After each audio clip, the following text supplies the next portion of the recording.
मैं अपनी ही रसोई में खड़ा था। मेरे हाथ में रोटी का एक टुकड़ा था। वो रोटी जो मैंने खुद बनाई थी। मेरी अपनी गैस पर। मेरे अपने घर में। मेरी बेटी ने एक डायरी खोली, पेन उठाया और लिखने लगी। 2 रोटी, 1 कटोरी दाल, चाय के 3 कप, जैसे मैं कोई किराएदार हूं, जैसे मैं कोई अजनबी हूं। 30 साल पहले मैंने इस घर की नींव अपने हाथों से रखी थी। आज मुझे हर निवाले का हिसाब देना पड़ता है। अपनी ही बेटी को। मेरे नाम का घर, मेरी रसोई, मेरा खाना। पर अब सब उसका। अगर ये कहानी आपको छू रही है तो चैनल को सब्सक्राइब कर लीजिए। हर रोज एक नई कहानी आती है जो शायद आपकी भी हो सकती है। कमेंट में बताइए कहां से सुन रहे हैं आप। मेरे हाथ में 5 रुपए का सिक्का था। बस 5 रुपए। मैं अपनी ही रसोई के बाहर खड़ा था और मेरी बेटी मुझसे कह रही थी, पापा, कल की चाय के पैसे दे दो। 5 रुपए बनते हैं। उसके हाथ में वो नीली डायरी थी जिसमें वो मेरी हर सांस का हिसाब रखती थी। मेरा नाम राजेंद्र शर्मा है। 60 साल का हूं। 30 साल तक दिल्ली के सरकारी स्कूल में गणित पढ़ाया। और आज मैं अपनी ही बेटी को 1 कप चाय के पैसे गिन रहा था। वो चाय जो मैंने अपने हाथों से बनाई थी। अपनी गैस पर। अपने बर्तन में। लेकिन अब कुछ भी मेरा नहीं था। सब प्रिया का था। मेरी बेटी का। 3 रात पहले की बात है। मैं भूख से तड़प रहा था। रात के 1 बज रहे थे। दिन भर मैंने कुछ नहीं खाया था क्योंकि प्रिया ने साफ साफ कह दिया था, पापा, अगर खाना चाहिए तो पहले पैसे दो। मेरी जेब में 50 रुपए बचे थे। बस 50। मैं चुपचाप रसोई में गया। फ्रिज खोला। एक प्लास्टिक के डिब्बे में बची हुई रोटियां थीं। मैंने एक रोटी उठाई। ठंडी थी। सूखी थी। मैं उसे मुंह में डालने ही वाला था कि अचानक बत्ती जल गई। प्रिया दरवाजे पर खड़ी थी। उसकी आंखें गुस्से से लाल थीं। क्या कर रहे हो? उसने चीखते हुए पूछा। चोरी? अपने ही घर में चोरी? मैं वहीं जम गया। हाथ में रोटी। मुंह खुला। कुछ बोल नहीं पाया। प्रिया ने झपटकर मेरे हाथ से वो रोटी छीन ली। ये मेरे बच्चों के लिए है। समझे? तुम्हें खाना है तो पैसे दो, वरना भूखे रहो। उसके पीछे विकास खड़ा था। मेरा दामाद। वो मुस्कुरा रहा था। एक ऐसी मुस्कान जो कहती थी, देख लिया ना, तेरी औकात क्या है। मैं वापस अपने कमरे में आ गया। पलंग पर लेट गया। पेट में चूहे दौड़ रहे थे। आंखों से आंसू बह रहे थे। लेकिन आवाज नहीं निकाली। क्योंकि अगर मैं रोया तो वो कहेगी, नाटक बंद करो पापा। ड्रामा मत करो। लेकिन ये सब कैसे हुआ? कैसे मैं यहां तक पहुंचा? 3 साल पहले तक सब कुछ अलग था। मेरी पत्नी सुनीता जिंदा थी। घर में हंसी थी। प्यार था। प्रिया हमारी इकलौती बेटी थी। हमने उसे आंखों में बिठाया। जो मांगा, दिया। उसकी शादी में मैंने अपनी पूरी जमा पूंजी लगा दी। सुनीता ने कहा था, इतना खर्च मत करो। अपने लिए भी कुछ बचाओ। लेकिन मैंने कहा, बेटी की खुशी के लिए सब कुछ कम है। आज वही बेटी मुझे रात के अंधेरे में भूखा मार रही थी। और मुझे चोर कह रही थी। सुनीता की मौत के 3 महीने बाद प्रिया ने कहा, पापा, आप अकेले कैसे रहोगे? चलो हमारे साथ रहो। मैं मना नहीं कर पाया। सच कहूं तो मैं डर गया था अकेलेपन से। सुनीता के बिना घर खाली खाली लग रहा था। मैंने सोचा, बेटी है, देखभाल करेगी, प्यार मिलेगा। लेकिन वो प्यार नहीं था। वो जाल था। प्रिया को मेरा घर चाहिए था। ये 3 कमरों का फ्लैट जो मैंने अपने खून पसीने से खरीदा था। पहले हफ्ते में ही उसने कहा, पापा, घर आपके नाम पर है लेकिन रखरखाव तो हम कर रहे हैं ना? बिजली, पानी, गैस का बिल हम भरते हैं। मैं बेवकूफ था। मैंने कहा, बिल्कुल बेटा। मेरी पेंशन से जो भी बनता है लगा दूंगा। उसने मुस्कुराते हुए कहा, नहीं पापा, आप बुजुर्ग हैं। आपको पैसों की जरूरत होगी। बस छोटी छोटी चीजों का ध्यान रखिए। जैसे अगर आप खाना खाते हैं तो उसका हिसाब रखना होगा। क्योंकि अब घर का राशन महंगा है। उस वक्त मुझे लगा कि वो मजाक कर रही है। लेकिन अगले ही दिन उसने वो नीली डायरी निकाली और लिखना शुरू किया। पापा, 2 रोटी, 1 कटोरी दाल, 1 कप चाय, 20 रुपए। मेरे कान में उसकी आवाज अभी भी गूंजती है। ठंडी, बर्फीली, बेरहम। पहले हफ्ते मैंने सोचा शायद वो सच में हिसाब रखना चाहती है। दूसरे हफ्ते मुझे एहसास हुआ कि ये हिसाब नहीं, सजा है। तीसरे हफ्ते मैंने उससे पूछा, प्रिया बेटा, ये क्या हो रहा है? वो बोली, पापा, आजकल हर चीज महंगी है। विकास की तनख्वाह में सब नहीं चलता। आपको भी कुछ तो योगदान देना होगा ना? मैंने कहा, लेकिन बेटा, मेरी पेंशन बस 8,000 है। उसमें मेरी दवाइयां भी आती हैं। उसने कहा, तो कम खाइए। सब्जी मत खाइए। सिर्फ रोटी दाल से काम चलाइए। मैं सन्न रह गया। ये मेरी बेटी थी। वही प्रिया जो बचपन में मेरी गोद में सोती थी। एक दिन मैं बाथरूम में था। शेविंग कर रहा था। अचानक प्रिया ने दरवाजा खटखटाया। पापा, जल्दी बाहर आइए। पानी का टैंकर आया है। आपकी वजह से सबकी टंकी नहीं भर पाएगी। मैंने कहा, बस 2 मिनट बेटा। उसने चीखते हुए कहा, 2 मिनट नहीं। अभी बाहर आइए। या फिर पानी के पैसे अलग से दीजिए। मैं आधा चेहरा शेव करके बाहर आ गया। क्रीम लगी हुई थी। रेजर हाथ में था। विकास हॉल में बैठा था। वो जोर से हंसा।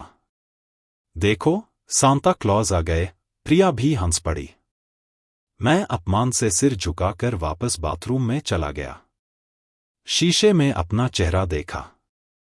एक बूढ़ा आदमी, जिसका अपना ही घर में कोई मान नहीं था। फिर एक दिन ऐसा आया जब मैंने ठान लिया कि मैं कुछ नहीं खाऊंगा। बस देखूंगा कि कब तक ये लोग मुझे भूखा मार सकते हैं। सुबह हुई। मैं अपने कमरे में ही रहा। दोपहर हुई। प्रिया ने आवाज नहीं दी। शाम हुई। खाने की खुशबू पूरे घर में फैली। मेरा पेट कूद रहा था। लेकिन मैंने हार नहीं मानी। रात के 9 बजे, 10 बजे, 11 बजे, कोई नहीं आया। किसी ने नहीं पूछा कि मैंने खाना खाया या नहीं। 12 बज गए। मुझे चक्कर आने लगे। मैंने हिम्मत करके हॉल में झांका। सब सो चुके थे। रसोई में रोशनी जल रही थी। मैं लड़खड़ाते हुए रसोई में गया। फ्रिज खोला। एक डिब्बे में सब्जी बची थी। दूसरे में रोटियां। मैंने एक रोटी उठाई। हाथ कांप रहे थे। भूख इतनी लग रही थी कि सोच नहीं पा रहा था। मैंने एक निवाला मुंह में डाला। ठंडा था। सूखा था। लेकिन उस वक्त वो दुनिया की सबसे अच्छी चीज लग रही थी। तभी बत्ती जली। प्रिया खड़ी थी। और शुरू हो गया वो दृश्य जो मैंने आपको पहले सुनाया। वो रोटी छीन ली गई। मुझे चोर कहा गया। और मैं अपने कमरे में लौट आया। एक बार फिर भूखा। एक बार फिर अकेला। उस रात मैंने तय किया कि अब बस हो गया। मैं अब नहीं झेल सकता। लेकिन जाऊं कहां? किससे कहूं? कौन सुनेगा एक बूढ़े आदमी की कहानी जो अपनी ही बेटी से प्रताड़ित हो रहा है? लोग कहेंगे, कुछ न कुछ तो गलती तुम्हारी भी होगी, या फिर कहेंगे, बेटी होगी तो कोई बात होगी, कोई नहीं मानेगा कि एक बेटी अपने बाप को इतना तड़पा सकती है। लेकिन मैं जानता हूं, क्योंकि मैं वो हूं जो हर रोज इस नरक में जीता है। हर रोज एक नया अपमान, हर रोज एक नई चोट। और आज मैं आपको अपनी कहानी सुना रहा हूं क्योंकि शायद कोई तो समझेगा, शायद कोई तो मानेगा कि मैं सच बोल रहा हूं। अगली सुबह मैं 5 बजे उठ गया। सोचा कि चुपचाप नहा लूंगा, गीजर चला लूंगा, कोई देखेगा नहीं। बाथरूम में गया, स्विच ऑन किया। पानी गर्म होने में 5 मिनट लगते हैं। मैं इंतजार कर रहा था। तभी प्रिया का कमरे का दरवाजा खुला। वो सीधी बाथरूम की तरफ आई। दरवाजा खटखटाया। पापा, गीजर बंद कर दो। अभी, मैंने कहा, बेटा, बस नहा रहा हूं। 10 मिनट में बाहर आ जाऊंगा। उसने जोर से दरवाजा पीटा। अभी बोल रही हूं, बंद करो। बिजली का मीटर घूम रहा है। तुम्हें पता है 1 घंटे में कितना यूनिट खर्च होता है? मैंने कहा, मैंने सिर्फ 5 मिनट पहले चालू किया है। उसने चीखते हुए कहा, मुझे परवाह नहीं। बंद करो अभी। मेरे पास कोई विकल्प नहीं था। मैंने गीजर बंद कर दिया। पानी अभी भी ठंडा था। दिसंबर की सुबह, दिल्ली में कोहरा, ठंड ऐसी कि हड्डियां जम जाएं। लेकिन मैंने नहाना शुरू कर दिया। पहली बाल्टी पानी जब शरीर पर पड़ी तो मेरी सांस रुक गई। ऐसा लगा जैसे हजारों सुइयां चुभ रही हों। दूसरी बाल्टी, तीसरी बाल्टी। मेरे दांत किटकिटाने लगे, हाथ पैर सुन्न हो गए। लेकिन मैंने नहाया, क्योंकि मुझे पता था कि अगर मैं बिना नहाए बाहर आया तो प्रिया कहेगी, गंदे रहना है तो अपने कमरे में रहो, हमारे बीच मत आओ। नहाने के बाद जब मैं बाहर आया तो पूरा शरीर कांप रहा था। तौलिए से पोंछा लेकिन ठंड कम नहीं हुई। कपड़े पहने और कमरे में आकर कंबल में घुस गया। लेकिन कंपकंपी रुकने का नाम नहीं ले रही थी। 1 घंटे बाद मुझे लगा कि बुखार आ रहा है। सिर भारी हो रहा था। शरीर में दर्द होने लगा था। मैंने सोचा कि चाय पी लूं, शायद आराम आए। लेकिन फिर याद आया, चाय के भी पैसे देने होंगे। मैं कंबल में ही लेटा रहा, आंखें बंद की और सुनीता को याद करने लगा। काश वो होती, काश वो यहां होती। वो कभी ऐसा नहीं होने देती। दोपहर तक मेरा बुखार तेज हो गया था। सिर फटने लगा था। मैंने हिम्मत करके आवाज लगाई, प्रिया।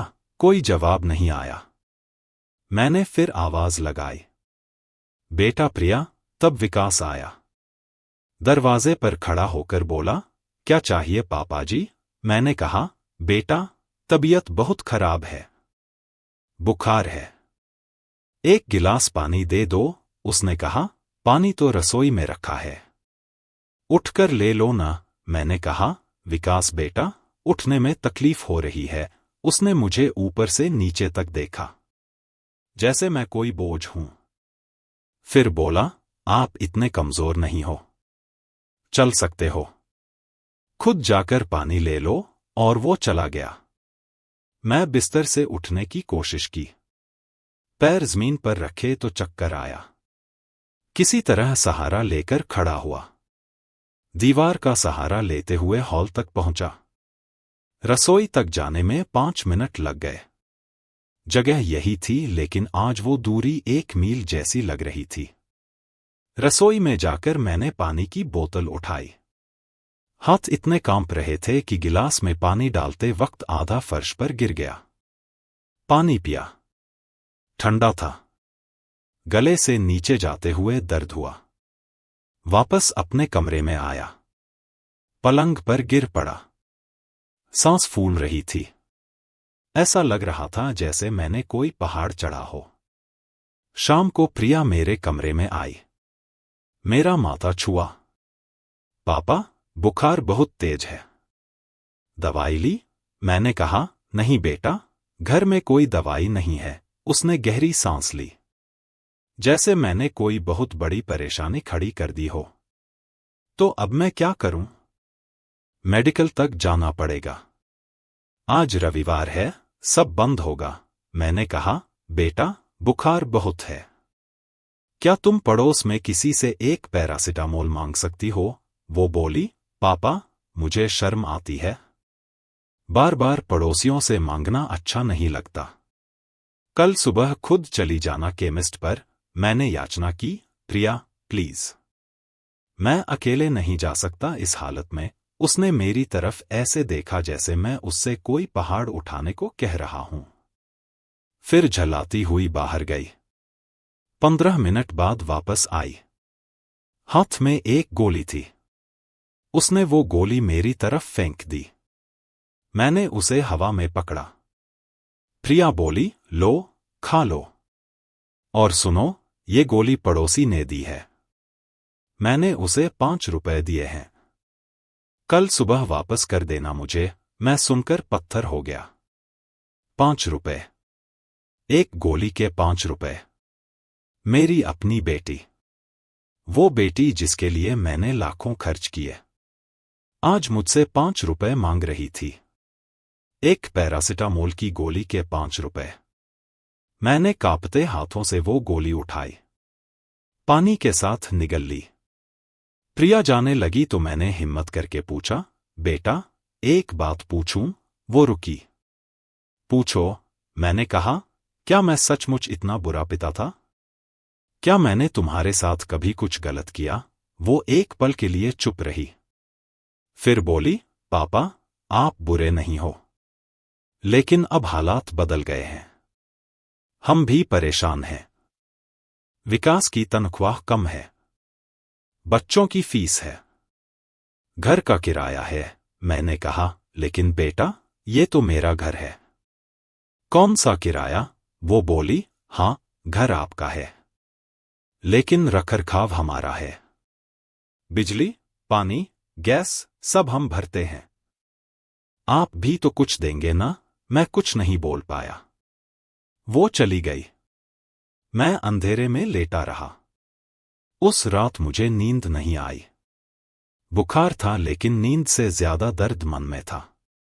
मुझे याद आया जब प्रिया छोटी थी, 5 साल की। एक दिन वो बीमार पड़ी थी। तेज बुखार था। मैं और सुनीता पूरी रात जागे थे। हर 10 मिनट में माथा चेक करते, पंखा चलाते, ठंडे पानी की पट्टियां रखते। सुनीता रो रही थी, कह रही थी, काश मैं बीमार पड़ती। मेरी बच्ची को कुछ नहीं होना चाहिए। और आज वही बच्ची मुझे एक गोली के 5 रुपए गिनवा रही थी। वही बच्ची जिसके लिए हम जान दे सकते थे, आज मुझे एक गिलास पानी के लिए भी तरसा रही थी। जिंदगी कितनी बदल जाती है, इंसान कितना बदल जाता है। अगली सुबह मेरा बुखार थोड़ा कम था, लेकिन शरीर टूट चुका था। मैं उठा, बाथरूम गया, शीशे में अपना चेहरा देखा। एक बूढ़ा, थका हुआ, टूटा हुआ इंसान। आंखों में कोई चमक नहीं, चेहरे पर कोई मुस्कान नहीं, बस खालीपन था।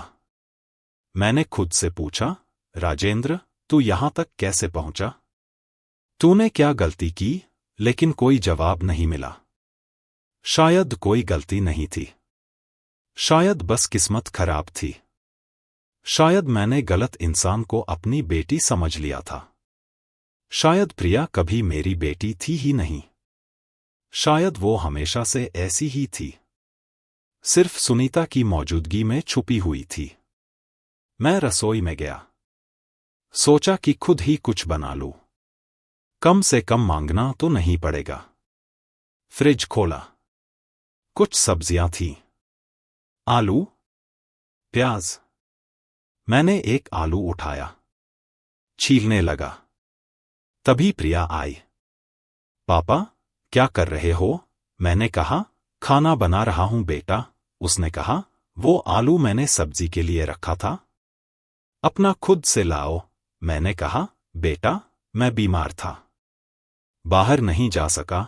वो बोली, तो भूखे रहो, मेरा आलू मत खाओ। उसने मेरे हाथ से वो आलू छीन लिया। मैं वहीं खड़ा रह गया, खाली हाथ, खाली पेट और एक खाली दिल के साथ, जिसमें अब कोई उम्मीद नहीं बची थी। अगले हफ्ते हमारी बिल्डिंग में शर्मा अंकल की बेटी की शादी थी। शर्मा अंकल मेरे पुराने दोस्त हैं। उन्होंने व्यक्तिगत रूप से आकर निमंत्रण दिया। राजेंद्र भाई, तुम्हें आना ही होगा। तुम नहीं आओगे तो शादी अधूरी रहेगी। मैंने कहा, जरूर आऊंगा भाई। शादी शाम 7 बजे थी। मैं तैयार हो रहा था। अपना सबसे अच्छा कुर्ता पायजामा पहना, थोड़ा सा इत्र लगाया। बहुत दिनों बाद घर से बाहर जाने का मौका मिल रहा था। बहुत दिनों बाद किसी ने मुझे याद किया था, किसी ने मुझे बुलाया था। मैं खुश था, थोड़ा सा ही सही, लेकिन खुश था। कम से कम वहां तो मैं इंसान की तरह जीऊंगा। कम से कम वहां तो कोई मुझसे हिसाब नहीं मांगेगा। जब मैं निकलने लगा तो प्रिया ने रोका। पापा, कहाँ जा रहे हो? मैंने कहा, शर्मा जी की बेटी की शादी है। वो बुला रहे थे। प्रिया ने विकास की तरफ देखा। विकास ने मुस्कुराते हुए कहा, पापा जी, शादी में तो खाना मिलेगा ना? आप वहां खाना खा लोगे? मैं समझ नहीं पाया। मैंने कहा, हाँ बेटा, शादी में तो खाना होता ही है। विकास बोला, तो फिर ठीक है। लेकिन याद रखना, जितना वहां खाओगे उतना यहां के खाने से कम हो जाएगा। तो कल का खाना नहीं मिलेगा। मैं सन्न रह गया। क्या वो सच में ये कह रहा था? क्या वो सच में इतना गिर सकता था? मैंने प्रिया की तरफ देखा। उम्मीद थी कि वो कुछ कहेगी, लेकिन वो चुप थी, बल्कि वो भी मुस्कुरा रही थी। मैं बिना कुछ बोले शादी में चला गया। हॉल में बहुत भीड़ थी। संगीत बज रहा था, रोशनी थी, हंसी खुशी थी। मैं एक कोने में बैठ गया। शर्मा अंकल ने आकर हाथ मिलाया। आओ भाई, बैठो। खाना खा लिया? मैंने कहा, नहीं अभी नहीं। वो बोले, चलो साथ चलते हैं। हम डाइनिंग एरिया में गए। वहां तरह तरह के व्यंजन लगे थे। पनीर, छोले, पुलाव, रायता, गुलाब जामुन। मेरे मुंह में पानी आ गया, लेकिन मैं प्लेट नहीं उठा पाया। शर्मा अंकल ने पूछा, क्या हुआ भाई? लो न खाना। मैंने कहा, बस यार, भूख नहीं है। वो हंस पड़े। अरे, शादी में भूख की क्या बात? खाना तो खाना ही पड़ता है। लेकिन मैं नहीं खा पाया, क्योंकि मुझे विकास की बात याद आ रही थी। मैं वापस अपनी सीट पर आ गया। बगल में बैठे मेहता अंकल ने पूछा, राजेंद्र भाई, खाना नहीं खाया? मैंने सिर हिलाया। पेट खराब है। वो बोले, अरे, तुम तो बहुत कमजोर दिख रहे हो। प्रिया ठीक से देखभाल कर रही है ना? मैंने झूठी मुस्कान दी। हाँ, बिल्कुल, बहुत अच्छा ख्याल रखती है। वो बोले, वो तो दिखता है। बेटी है तुम्हारे पास, भगवान की बड़ी कृपा है। मुझे हंसी आ गई, कड़वी हंसी, जो बाहर नहीं निकाली, बस भीतर ही भीतर गूंजती रही। भगवान की कृपा, हाँ, बहुत बड़ी कृपा, जो मुझे हर रोज मार रही है, हर रोज तड़पा रही है।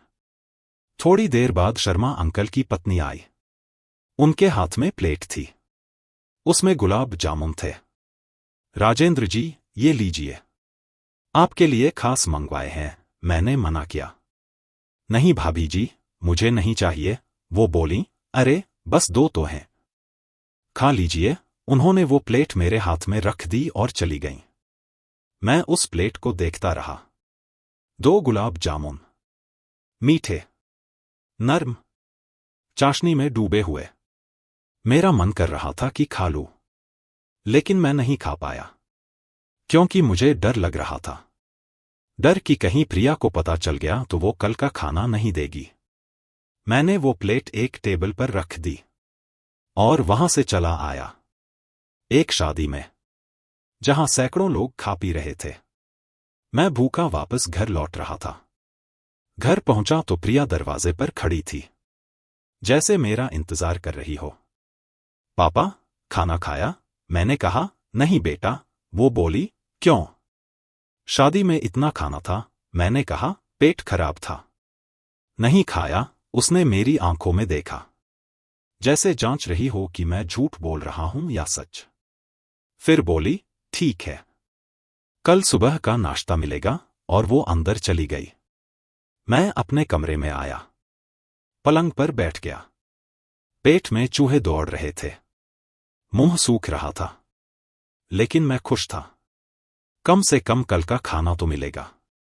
मैं इतना गिर चुका था कि एक वक्त का खाना मिलने की खुशी मना रहा था। अगले दिन शर्मा अंकल मुझसे मिलने आए। राजेंद्र भाई, कल शादी में तबीयत खराब हो गई थी क्या? तुमने कुछ खाया नहीं? मैंने कहा, नहीं यार, बस पेट में थोड़ी गड़बड़ थी। वो बोले, लेकिन तुम तो बहुत कमजोर दिख रहे हो। डॉक्टर को दिखाया? मैंने कहा, हाँ, सब ठीक है। तभी प्रिया वहां आ गई। शर्मा अंकल, नमस्ते। कैसे हैं आप? शर्मा अंकल बोले, मैं तो ठीक हूं बेटा, लेकिन तुम्हारे पापा की तबीयत ठीक नहीं लग रही। ठीक से देखभाल कर रही हो ना? प्रिया ने मुस्कुराते हुए कहा, अंकल, आप तो जानते ही हैं, पापा मेरे लिए सब कुछ हैं। मैं पूरा ध्यान रखती हूं। शर्मा अंकल खुश हो गए। बहुत अच्छा बेटा, भगवान तुम्हें लंबी उम्र दे। शर्मा अंकल चले गए तो प्रिया ने मुझसे कहा, पापा, बाहर किसी से हमारी घरेलू बातें मत करना। लोग क्या सोचेंगे? मैंने कहा, मैंने कुछ कहा थोड़े ही। वो बोली, हाँ, लेकिन तुम्हारा चेहरा सब कुछ कह देता है। लोग सवाल पूछते हैं। अच्छा नहीं लगता। मैं समझ गया। प्रिया को डर था कि कहीं मैं किसी को सच न बता दूं, कहीं किसी को पता न चल जाए कि वो अपने बाप के साथ कैसा व्यवहार करती है। उसकी इज्जत खतरे में थी, और वो चाहती थी कि मैं चुप रहूं। मैं एक राज बनकर रहूं, एक ऐसा राज जो घर की 4 दीवारों में कैद हो। उसी शाम मेरी पुरानी सहकर्मी मीना जी का फोन आया। राजेंद्र जी, कैसे हैं आप? बहुत दिन हो गए बात किए। मैंने कहा, हाँ मीना जी, मैं ठीक हूं। आप सुनाइए। वो बोली, मैं कल आपके इलाके में आ रही हूं, सोचा मिल लूं। मैं खुश हो गया। जरूर आइए, चाय पिएंगे साथ में। फोन काटने के बाद मैंने प्रिया को बताया, बेटा, कल मीना जी आ रही हैं। प्रिया का चेहरा सख्त हो गया। पापा, यहां मेहमान नहीं बुला सकते, घर छोटा है, जगह नहीं है। मैंने कहा, बस एक कप चाय की बात है। वो बोली, चाय मुफ्त में नहीं बनती, पैसे चाहिए, और जगह भी चाहिए। मैं चुप रह गया।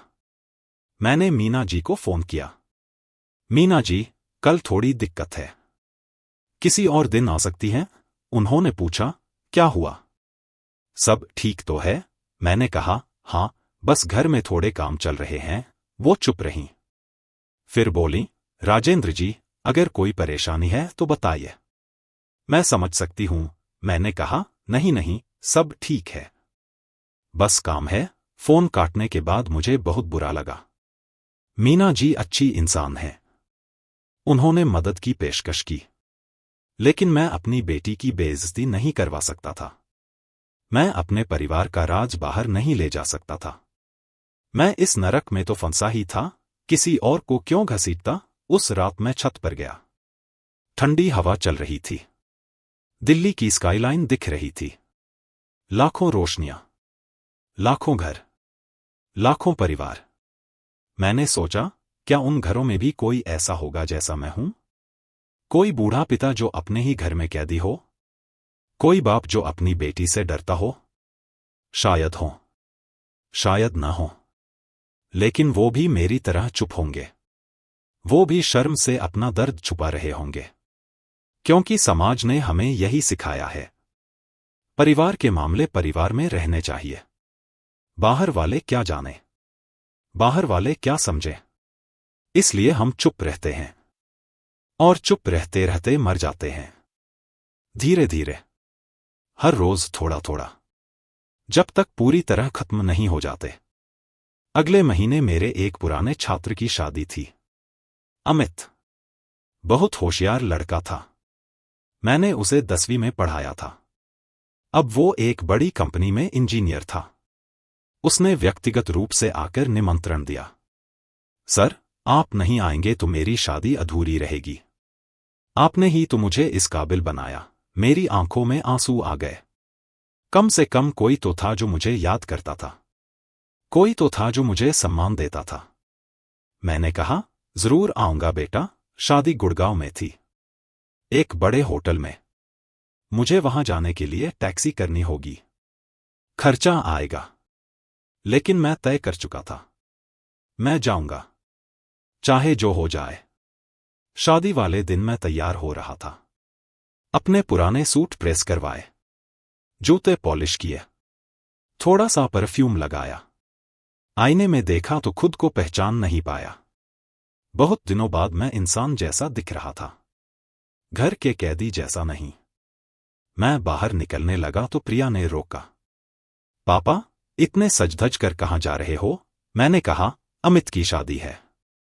तुम्हें याद है ना? वो मेरा छात्र था। प्रिया ने कहा, गुड़गांव? इतनी दूर कैसे जाओगे? मैंने कहा, टैक्सी से जाऊंगा। उसने कहा, टैक्सी का खर्चा? मैंने जवाब दिया, मेरे पास 500 रुपए बचे हैं, वो ले जाऊंगा। प्रिया बोली, और वापसी? मैं चुप रह गया। विकास हॉल में बैठा था। वो बोला, पापा जी, इतने पैसे बर्बाद करने की क्या जरूरत है? फोन से बधाई दे दो। मैंने कहा, बेटा, अमित ने खुद बुलाया है। मैं जाऊंगा। प्रिया ने कहा, ठीक है, जाओ, लेकिन वापसी के पैसे हम नहीं देंगे।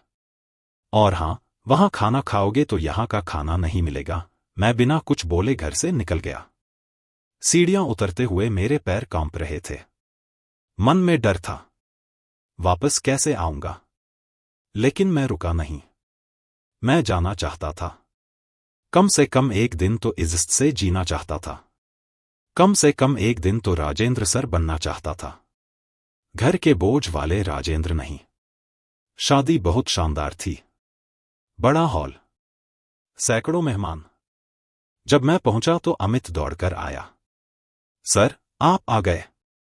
मुझे डर था कि आप नहीं आओगे। उसने मेरे पैर छुए। मैंने उसे गले लगाया। मेरी आंखों में आंसू थे। बहुत दिनों बाद किसी ने मेरे पैर छुए थे। बहुत दिनों बाद किसी ने मुझे सम्मान दिया था। अमित ने मुझे मंच पर बुलाया। माइक पर बोला, ये मेरे राजेंद्र सर हैं। इन्होंने मुझे वो बनाया जो मैं आज हूं। सारे लोगों ने तालियां बजाईं। मैं मंच पर खड़ा था। लोग मुझे देख रहे थे, सम्मान से, मुस्कुराते हुए। उस पल मैं भूल गया कि मैं कहां से आया हूं। मैं भूल गया कि घर जाकर क्या होगा। खाने की टेबल पर अमित खुद मुझे लेकर आया। सर, आपको सब कुछ खिलाऊंगा। आप मेरे लिए भगवान जैसे हैं। उसने प्लेट में खाना परोसा। पनीर, छोले, नान, पुलाव, रायता। मैंने खाया। हर निवाला स्वर्ग जैसा लगा। क्योंकि वो सिर्फ खाना नहीं था, वो सम्मान था, वो प्यार था। कोई हिसाब नहीं, कोई डायरी नहीं, कोई 5 रुपए की बात नहीं। बस खाना, इंसान की तरह, इज्जत से। अमित बगल में बैठा था। बोला, सर, आप ठीक तो हैं ना? बहुत कमजोर दिख रहे हैं। मैंने मुस्कुराते हुए कहा, हाँ बेटा, बस उम्र हो रही है। वो बोला, सर, अगर कभी कुछ जरूरत हो तो मुझे बताइएगा। मैं हमेशा आपके साथ हूं। शादी खत्म होने के बाद जब मैं जाने लगा तो अमित ने कहा, सर, रुकिए, मैं आपको ड्रॉप करवा देता हूं। मैंने मना किया। नहीं बेटा, तुम्हारी शादी है, तुम्हें बहुत काम होगा। लेकिन उसने नहीं माना। उसने अपने ड्राइवर को बुलाया। सर को घर तक छोड़ आना। कार में बैठते हुए मेरी आंखों में आंसू आ गए। मैंने अमित को गले लगाया। खुश रहो बेटा, हमेशा खुश रहो। वो बोला, सर, आप भी खुश रहिए। और हां, अगले महीने मैं आपसे मिलने आऊंगा। मैं कार में बैठ गया। घर की तरफ जाते हुए मैं खिड़की से बाहर देख रहा था। सोच रहा था कि काश जिंदगी ऐसी ही होती, जहां लोग तुम्हें प्यार से याद करें, सम्मान दें, तुम्हारी कद्र करें। लेकिन असली जिंदगी तो घर में थी, जहां मुझे एक रोटी के पैसे देने पड़ते थे, जब मैं घर पहुंचा तो रात के 10 बज चुके थे। प्रिया दरवाजे पर खड़ी थी। कहाँ थे इतनी देर? मैंने कहा, शादी में था बेटा। उसने कहा, खाना खाया? मैंने कहा, हाँ। वो बोली, तो कल का नाश्ता नहीं मिलेगा। और हाँ, कल का खाना भी नहीं। मैं सन्न रह गया। क्यों बेटा? प्रिया ने कहा, आपने वहां खाया तो यहां का हिस्सा कम हो गया। कल पूरा दिन कुछ नहीं मिलेगा। मैंने कहा, लेकिन बेटा, ये तो ज्यादती है। विकास बोला, ज्यादती नहीं, हिसाब है। अब जाकर सो जाइए। मैं अपने कमरे में आ गया। पलंग पर बैठ गया। आज का दिन इतना अच्छा था और अभी वो खत्म भी नहीं हुआ था कि दुख फिर शुरू हो गया था। रात को नींद नहीं आई। मैं सोच रहा था कि कल पूरा दिन भूखा कैसे रहूंगा। मेरे पास पैसे भी नहीं बचे थे। टैक्सी में सब खर्च हो गए थे। सुबह उठा तो पेट में दर्द हो रहा था। भूख लग रही थी। लेकिन मैं रसोई में नहीं गया, क्योंकि मुझे पता था कि प्रिया मुझे कुछ नहीं देगी। मैं अपने कमरे में ही रहा, पानी पिया और लेट गया। दोपहर हुई। भूख और तेज हो गई। पेट में ऐंठन होने लगी, लेकिन मैं चुप रहा। शाम हुई। अब भूख से ज्यादा कमजोरी महसूस हो रही थी। सिर घूम रहा था। आंखों के सामने अंधेरा छा रहा था। रात के 8 बजे प्रिया मेरे कमरे में आई। पापा, कल से खाना मिलेगा। मैंने कुछ नहीं कहा। वो बोली, सुन रहे हो? मैंने धीरे से कहा, हाँ। वो चली गई। मैं वैसे ही लेटा रहा। मेरे पास अब ताकत नहीं बची थी, न उठने की, न बोलने की। बस लेटा रहा, अंधेरे में, खालीपन में, और सोचता रहा कि आखिर मेरी जिंदगी यहां तक कैसे पहुंच गई। कैसे मैं इतना गिर गया? कैसे मेरी अपनी बेटी मुझे इतना तड़पा सकती है, इतना सता सकती है, और मैं कुछ नहीं कर पाता, क्योंकि मेरे पास जाने को कोई जगह नहीं थी। मेरे पास बोलने को कोई नहीं था। मैं अकेला था, पूरी तरह अकेला। अगली सुबह जब मैं उठा तो मेरा शरीर बिल्कुल ढीला हो चुका था। मैं बाथरूम गया। शीशे में देखा तो डर गया। मेरा चेहरा पीला पड़ चुका था। आंखें धंस गई थीं। गाल अंदर को गए हुए थे। मैं एक जीवित लाश लग रहा था। मैंने खुद को छुआ। हड्डियां महसूस हुईं। मांस कम हो गया था। मैं सूख रहा था, धीरे धीरे, हर दिन थोड़ा थोड़ा। और कोई देख नहीं रहा था, या शायद देख रहे थे लेकिन उन्हें परवाह नहीं थी। प्रिया को मेरा मरना मुबारक था, क्योंकि तब उसे घर मिल जाएगा, पूरा का पूरा घर, बिना किसी रुकावट के, बिना किसी बोझ के। उस दिन मुझे एहसास हुआ कि मैं मर रहा हूं। असल में नहीं, लेकिन भीतर से। हर दिन थोड़ा थोड़ा। पहले मेरा सम्मान मरा, फिर मेरी खुशी मरी, फिर मेरी उम्मीद मरी। अब मेरा शरीर मर रहा था, और मैं कुछ नहीं कर पा रहा था। बस देख रहा था, महसूस कर रहा था, और चुप रहा था, क्योंकि किसी से कहने का कोई फायदा नहीं था। अगर आप ये कहानी सुन रहे हैं तो प्लीज कमेंट में बताइए कि आप कहां से हो। कभी कभी बस ये जानना कि कोई सुन रहा है मुझे जीने की ताकत देता है। 1 हफ्ते बाद मेरा बेटा अरुण आने वाला था। अरुण प्रिया से छोटा है। वो मुंबई में रहता है। एक एटी कंपनी में काम करता है। साल में 1-2 बार ही आता है। मैंने उसे फोन किया था। बेटा, कब आ रहे हो? उसने कहा था, पापा, अगले हफ्ते आ रहा हूं। बस 3 दिन के लिए। मैं बहुत खुश हुआ। सोचा कि अरुण आएगा तो शायद प्रिया का रवैया बदल जाए। शायद वो अपने भाई के सामने कुछ तो शर्म करेगी। शायद 3 दिन तो आराम से कट जाएंगे। मुझे उम्मीद थी, एक छोटी सी उम्मीद जो मेरे दिल में जल रही थी, जैसे अंधेरे में एक मोमबत्ती। कमजोर, लेकिन रोशनी तो देती ही है। अरुण आने से 1 दिन पहले प्रिया ने घर की साफ सफाई शुरू की। उसने मुझसे कहा, पापा, कल अरुण आ रहा है। आप उससे घर की कोई बात मत करना, समझे? मैंने पूछा, क्यों बेटा? वो बोली, क्योंकि वो दूर रहता है। उसे सब चीजें परेशान करती हैं। हम नहीं चाहते कि वो टेंशन में रहे। मैं समझ गया। प्रिया को डर था कि मैं अरुण को सच बता दूंगा, कि मैं उससे मदद मांगूंगा। उसने मुझे चेतावनी दे दी थी, लेकिन मैंने कुछ नहीं कहा, बस सिर हिलाया, क्योंकि मुझे अरुण से मिलना था। मुझे अपने बेटे को देखना था, चाहे कुछ भी हो जाए। अरुण दोपहर को पहुंचा। जब उसने दरवाजा खोला तो मैं हॉल में बैठा था। उसने मुझे देखा और दौड़कर आया। पापा, उसने मुझे गले लगाया। उस गले में इतनी गर्मी थी कि मैं रो पड़ा। बस थोड़ा सा, चुपके से। अरुण ने मुझे देखा। पापा, आप रो रहे हैं? सब ठीक तो है? मैंने जल्दी से आंसू पोंछे। नहीं बेटा, बस तुम्हें देखकर खुशी हो रही है। प्रिया वहीं खड़ी थी। उसकी नजर मुझ पर थी, चेतावनी वाली नजर।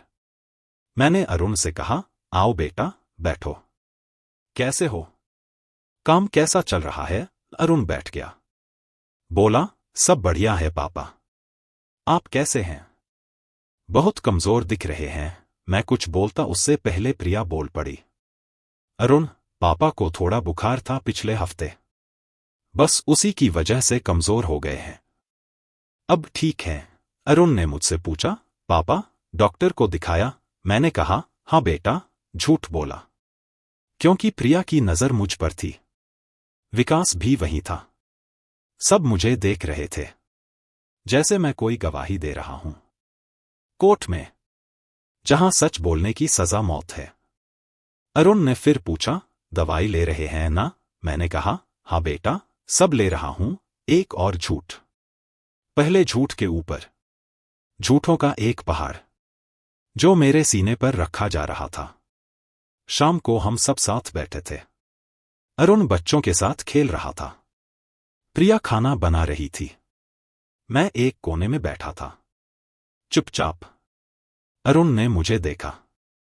पापा, आप इतने चुप क्यों हैं? पहले तो आप बहुत बातें करते थे। मैंने मुस्कुराने की कोशिश की।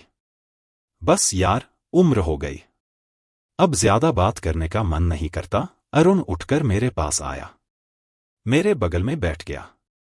पापा, सच बताओ, सब ठीक तो है ना? उसकी आंखों में चिंता थी, सच्ची चिंता। मेरा दिल करा कि सब कुछ बता दूं, कि बेटा, तुम्हारी बहन मुझे मार रही है, रोज, धीरे धीरे। लेकिन मैं नहीं बोल पाया, क्योंकि प्रिया रसोई से मुझे देख रही थी। रात के खाने पर प्रिया ने सबके लिए खाना परोसा। अरुण के लिए, विकास के लिए, बच्चों के लिए, और अपने लिए। मेरे लिए कुछ नहीं था। अरुण ने देखा। दीदी, पापा का खाना? प्रिया ने कहा, पापा को भूख नहीं है। उन्होंने खुद बोला। अरुण ने मुझसे पूछा, पापा, आप नहीं खाएंगे? मैंने कहा, नहीं बेटा, पेट भरा हुआ है। एक और झूठ। असलियत में मेरा पेट चीख रहा था, भूख से चिल्ला रहा था, लेकिन मैं चुप था। अरुण बोला, पापा, थोड़ा तो खा लीजिए। उसने अपनी प्लेट से रोटी तोड़ी और मेरी तरफ बढ़ाई। प्रिया तुरंत बोली, अरुण, पापा को सच में भूख नहीं है, तुम खाओ। अरुण ने मेरी आंखों में देखा। मैंने सिर हिलाया। उसने वो रोटी वापस अपनी प्लेट में रख दी। रात को अरुण मेरे कमरे में आया। पापा, मैं आपके साथ सोऊंगा। जैसे पहले सोता था। मैं खुश हो गया। बहुत दिनों बाद कोई मेरे कमरे में रुकने वाला था। बहुत दिनों बाद मैं अकेला नहीं सोने वाला था। हम दोनों पलंग पर लेट गए। अरुण ने कहा, पापा, मम्मी की बहुत याद आती है ना? मैंने कहा, हाँ बेटा, बहुत। वो बोला, मुझे भी। काश वो होती। हम दोनों चुप रहे। फिर अरुण ने पूछा, पापा, दीदी ठीक से ख्याल रख रही है ना आपका? मेरा गला सूख गया। ये वो सवाल था जिसका जवाब मैं देना चाहता था, लेकिन नहीं दे सकता था। मैंने कहा, हाँ बेटा, बहुत अच्छा ख्याल रखती है। अरुण ने कहा, पापा, मुझे लग रहा है कि आप कुछ छुपा रहे हैं। अगर कोई परेशानी है तो बताइए ना। मेरे भीतर एक तूफान उठा। मैं चीखना चाहता था। रोना चाहता था, सब कुछ बताना चाहता था, लेकिन मैं नहीं बोल पाया, क्योंकि अगर मैंने बताया तो प्रिया और बिगड़ जाएगी और अरुण चला जाएगा मुंबई वापस। मैं फिर अकेला रह जाऊंगा और प्रिया का गुस्सा मुझ पर उतरेगा। मैंने कहा, नहीं बेटा, सब ठीक है, तुम फिक्र मत करो, अपना काम पर ध्यान दो। अरुण ने मेरा हाथ पकड़ा। पापा, मैं आपके चेहरे से सब समझ सकता हूं, आप खुश नहीं हैं। मैंने उसका हाथ दबाया। बेटा, जब तुम साथ हो तो मैं खुश हूं। अगली सुबह अरुण जल्दी उठ गया, मैं भी उठ गया। हम दोनों बालकनी में आए। सूरज निकल रहा था, ठंडी हवा चल रही थी। अरुण ने कहा, पापा, मैं दीदी से बात करूंगा, मैं चाहता हूं कि आप मेरे साथ मुंबई चलें। मेरा दिल धक से रह गया। मुंबई? अरुण के साथ? दूर? प्रिया से? विकास से? इस नरक से? लेकिन फिर मुझे लगा, नहीं, अगर मैं गया तो प्रिया को घर मिल जाएगा, पूरा का पूरा, और वो जो मेरी आखिरी पहचान है वो भी खत्म हो जाएगी।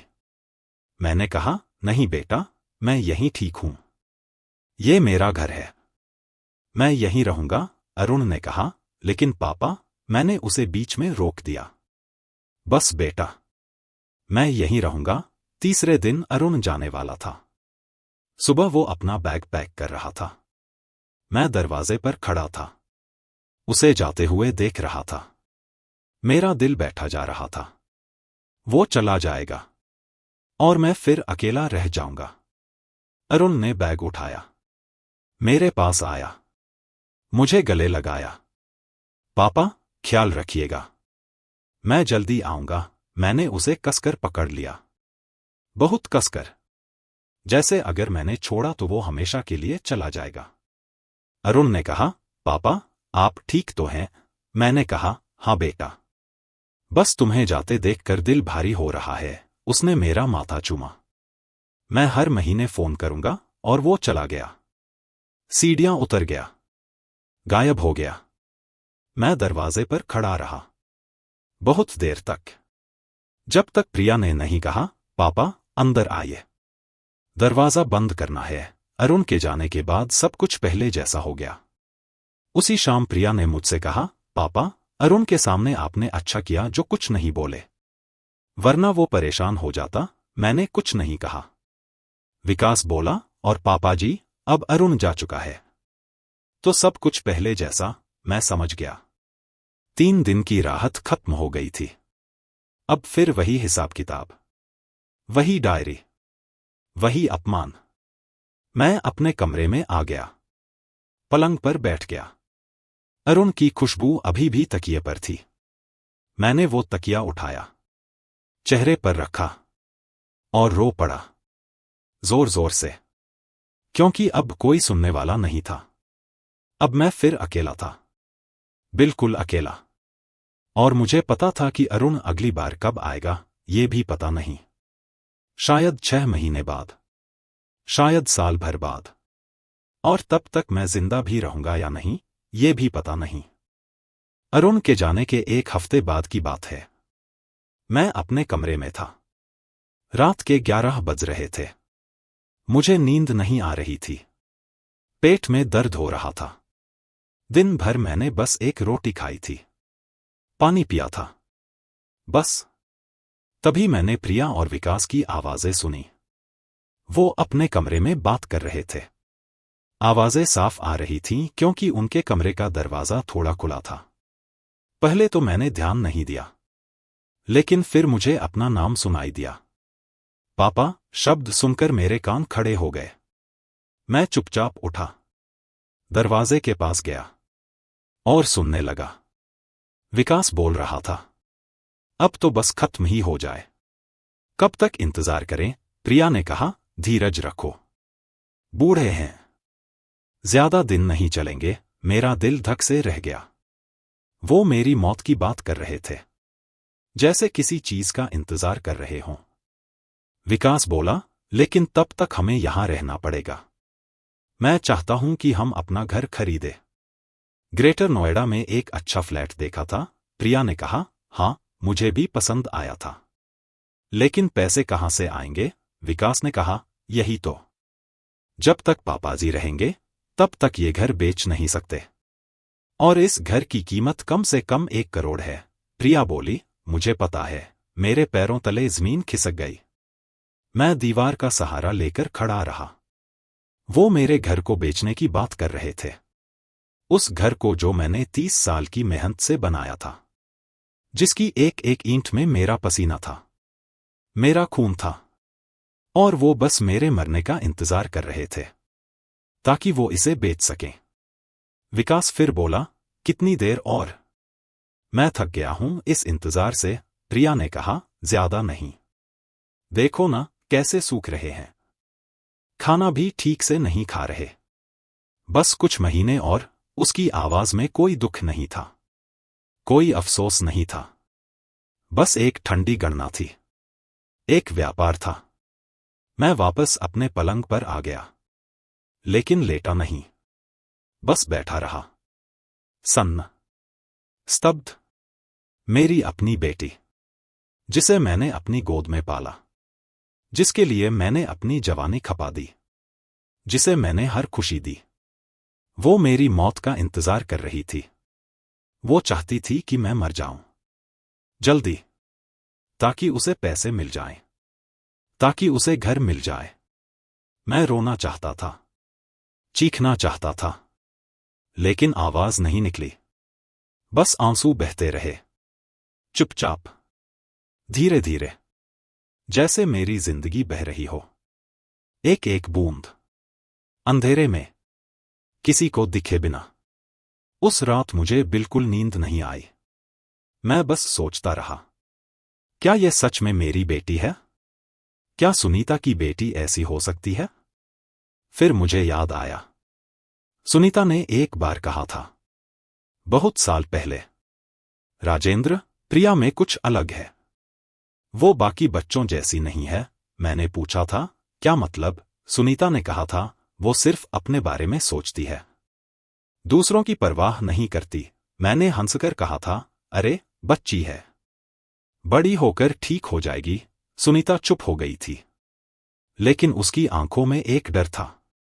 शायद वो जानती थी, शायद वो हमेशा से जानती थी कि प्रिया कैसी है। और मैंने उसकी बात नहीं सुनी। मैंने उसे नजरअंदाज कर दिया। अगली सुबह मैंने तय किया कि मैं प्रिया से इस बारे में बात करूंगा। मैं उससे पूछूंगा कि क्या उसने सच में वो कहा, क्या वो सच में मेरी मौत का इंतजार कर रही है। मैं हिम्मत जुटाकर उसके कमरे में गया। दरवाजा खटखटाया। प्रिया, क्या मैं अंदर आ सकता हूं? उसने कहा, हाँ पापा, आइए। मैं अंदर गया। वो कपड़े तह कर रही थी। मैंने कहा, बेटा, मुझे तुमसे कुछ बात करनी है। उसने बिना मेरी तरफ देखे कहा, बोलिए। मैंने गहरी सांस ली। कल रात तुम और विकास बात कर रहे थे। वो रुक गई, मेरी तरफ मुड़ी। उसके चेहरे पर कोई भाव नहीं था। मैंने आगे कहा, तुम लोग घर बेचने की बात कर रहे थे। और मैं मरने शब्द नहीं बोल पाया। प्रिया ने तुरंत कहा, आपने हमारी बातें सुनी? चोरी छुपे? उसकी आवाज में गुस्सा था। मैंने कहा, बेटा, दरवाजा खुला था, आवाज आ रही थी। वो बोली, तो क्या? आपको सुननी नहीं चाहिए थी। ये हमारी निजी बातें थी। मैं सन्न रह गया। वो दोषी नहीं थी, वो शर्मिंदा नहीं थी, वो गुस्से में थी मुझ पर, क्योंकि मैंने उनकी बातें सुन ली। मैंने कहा, लेकिन प्रिया, तुम मेरी मौत की बात कर रही थी। मेरी मौत का इंतजार? उसने बीच में रोक दिया। हाँ, तो? आप मर जाओगे तो घर मुझे मिलेगा ना? इसमें गलत क्या है? मैं पत्थर हो गया। उसने इतनी बेशर्मी से कह दिया। कोई झिझक नहीं, कोई पछतावा नहीं, बिल्कुल साफ। मैंने कहा, प्रिया, ये घर मैंने बनाया है, तुम्हारे लिए, तुम सबके लिए। वो बोली, हाँ, और अब वो मुझे मिलना चाहिए। आप बूढ़े हो गए हैं। आपको इतने बड़े घर की क्या जरूरत? और वैसे भी आप कितने दिन और जिएंगे? 60 पार हो गए। तबीयत भी खराब रहती है। उसकी हर बात एक चाकू की तरह मेरे सीने में घुस रही थी। मैंने कहा, तो तुम चाहती हो कि मैं जल्दी मर जाऊं? वो बोली, मैंने ये नहीं कहा। लेकिन हकीकत तो यही है ना। आप बूढ़े हो। एक दिन तो जाना ही है। तो मैं प्लान तो कर ही सकती हूं। मैं उसके कमरे से बाहर आ गया। मेरे पैर लड़खड़ा रहे थे। दिल तेजी से धड़क रहा था। सांस फूल रही थी। मैं अपने कमरे में आया। दरवाजा बंद किया और फर्श पर बैठ गया। रोने लगा। लेकिन आवाज नहीं निकली। बस हिचकियां आ रही थी। मेरी बेटी ने साफ साफ कह दिया था। वो मेरी मौत का इंतजार कर रही है। वो मुझे मरता देखना चाहती है, ताकि उसे ये घर मिल जाए। ये वही बेटी थी जो कभी मेरे कंधे पर बैठती थी, जो कहती थी, पापा, मैं आपको कभी छोड़कर नहीं जाऊंगी। आज वही बेटी मेरी मौत के सपने देख रही थी, मेरी मौत की गिनती कर रही थी। उस दिन के बाद मैं टूट गया, पूरी तरह। मुझे लगा कि अब कोई उम्मीद नहीं बची। अगर मेरी अपनी बेटी मुझे मरता देखना चाहती है, तो मैं किसके लिए जीऊं? किसके लिए लड़ूं? मैं पलंग पर लेट गया, दीवार की तरफ मुंह करके, और वैसे ही पड़ा रहा। घंटों। दिन बीत गया। शाम हो गई। रात हो गई। कोई नहीं आया। किसी ने नहीं पूछा कि मैं ठीक हूं या नहीं। मैंने खाना नहीं खाया, पानी नहीं पिया। बस लेटा रहा और सोचता रहा कि मैं कब तक ऐसे जीऊंगा, कब तक इस दर्द को झेलूंगा, कब तक इस अपमान को सहूंगा। और सबसे बड़ा सवाल, क्या इस जिंदगी में अब कुछ बचा भी है? उस रात मुझे एक सपना आया, सुनीता का। वो मेरे सामने खड़ी थी, मुस्कुरा रही थी। उसने कहा, राजेंद्र, हार मत मानो, तुम्हें लड़ना होगा। मैंने कहा, लेकिन सुनीता, मैं थक गया हूं। अब कुछ बचा नहीं। वो बोली, बचा है। तुम्हारा सम्मान बचा है। तुम्हारी पहचान बची है। इसे मत खोना। लड़ो, अपने लिए लड़ो। मैं रोने लगा। कैसे? कैसे लड़ूं? वो बोली, रास्ता मिलेगा। बस हिम्मत मत हारो। और वो गायब हो गई। मैं जाग गया। सुबह हो चुकी थी। सूरज की किरणें खिड़की से आ रही थी।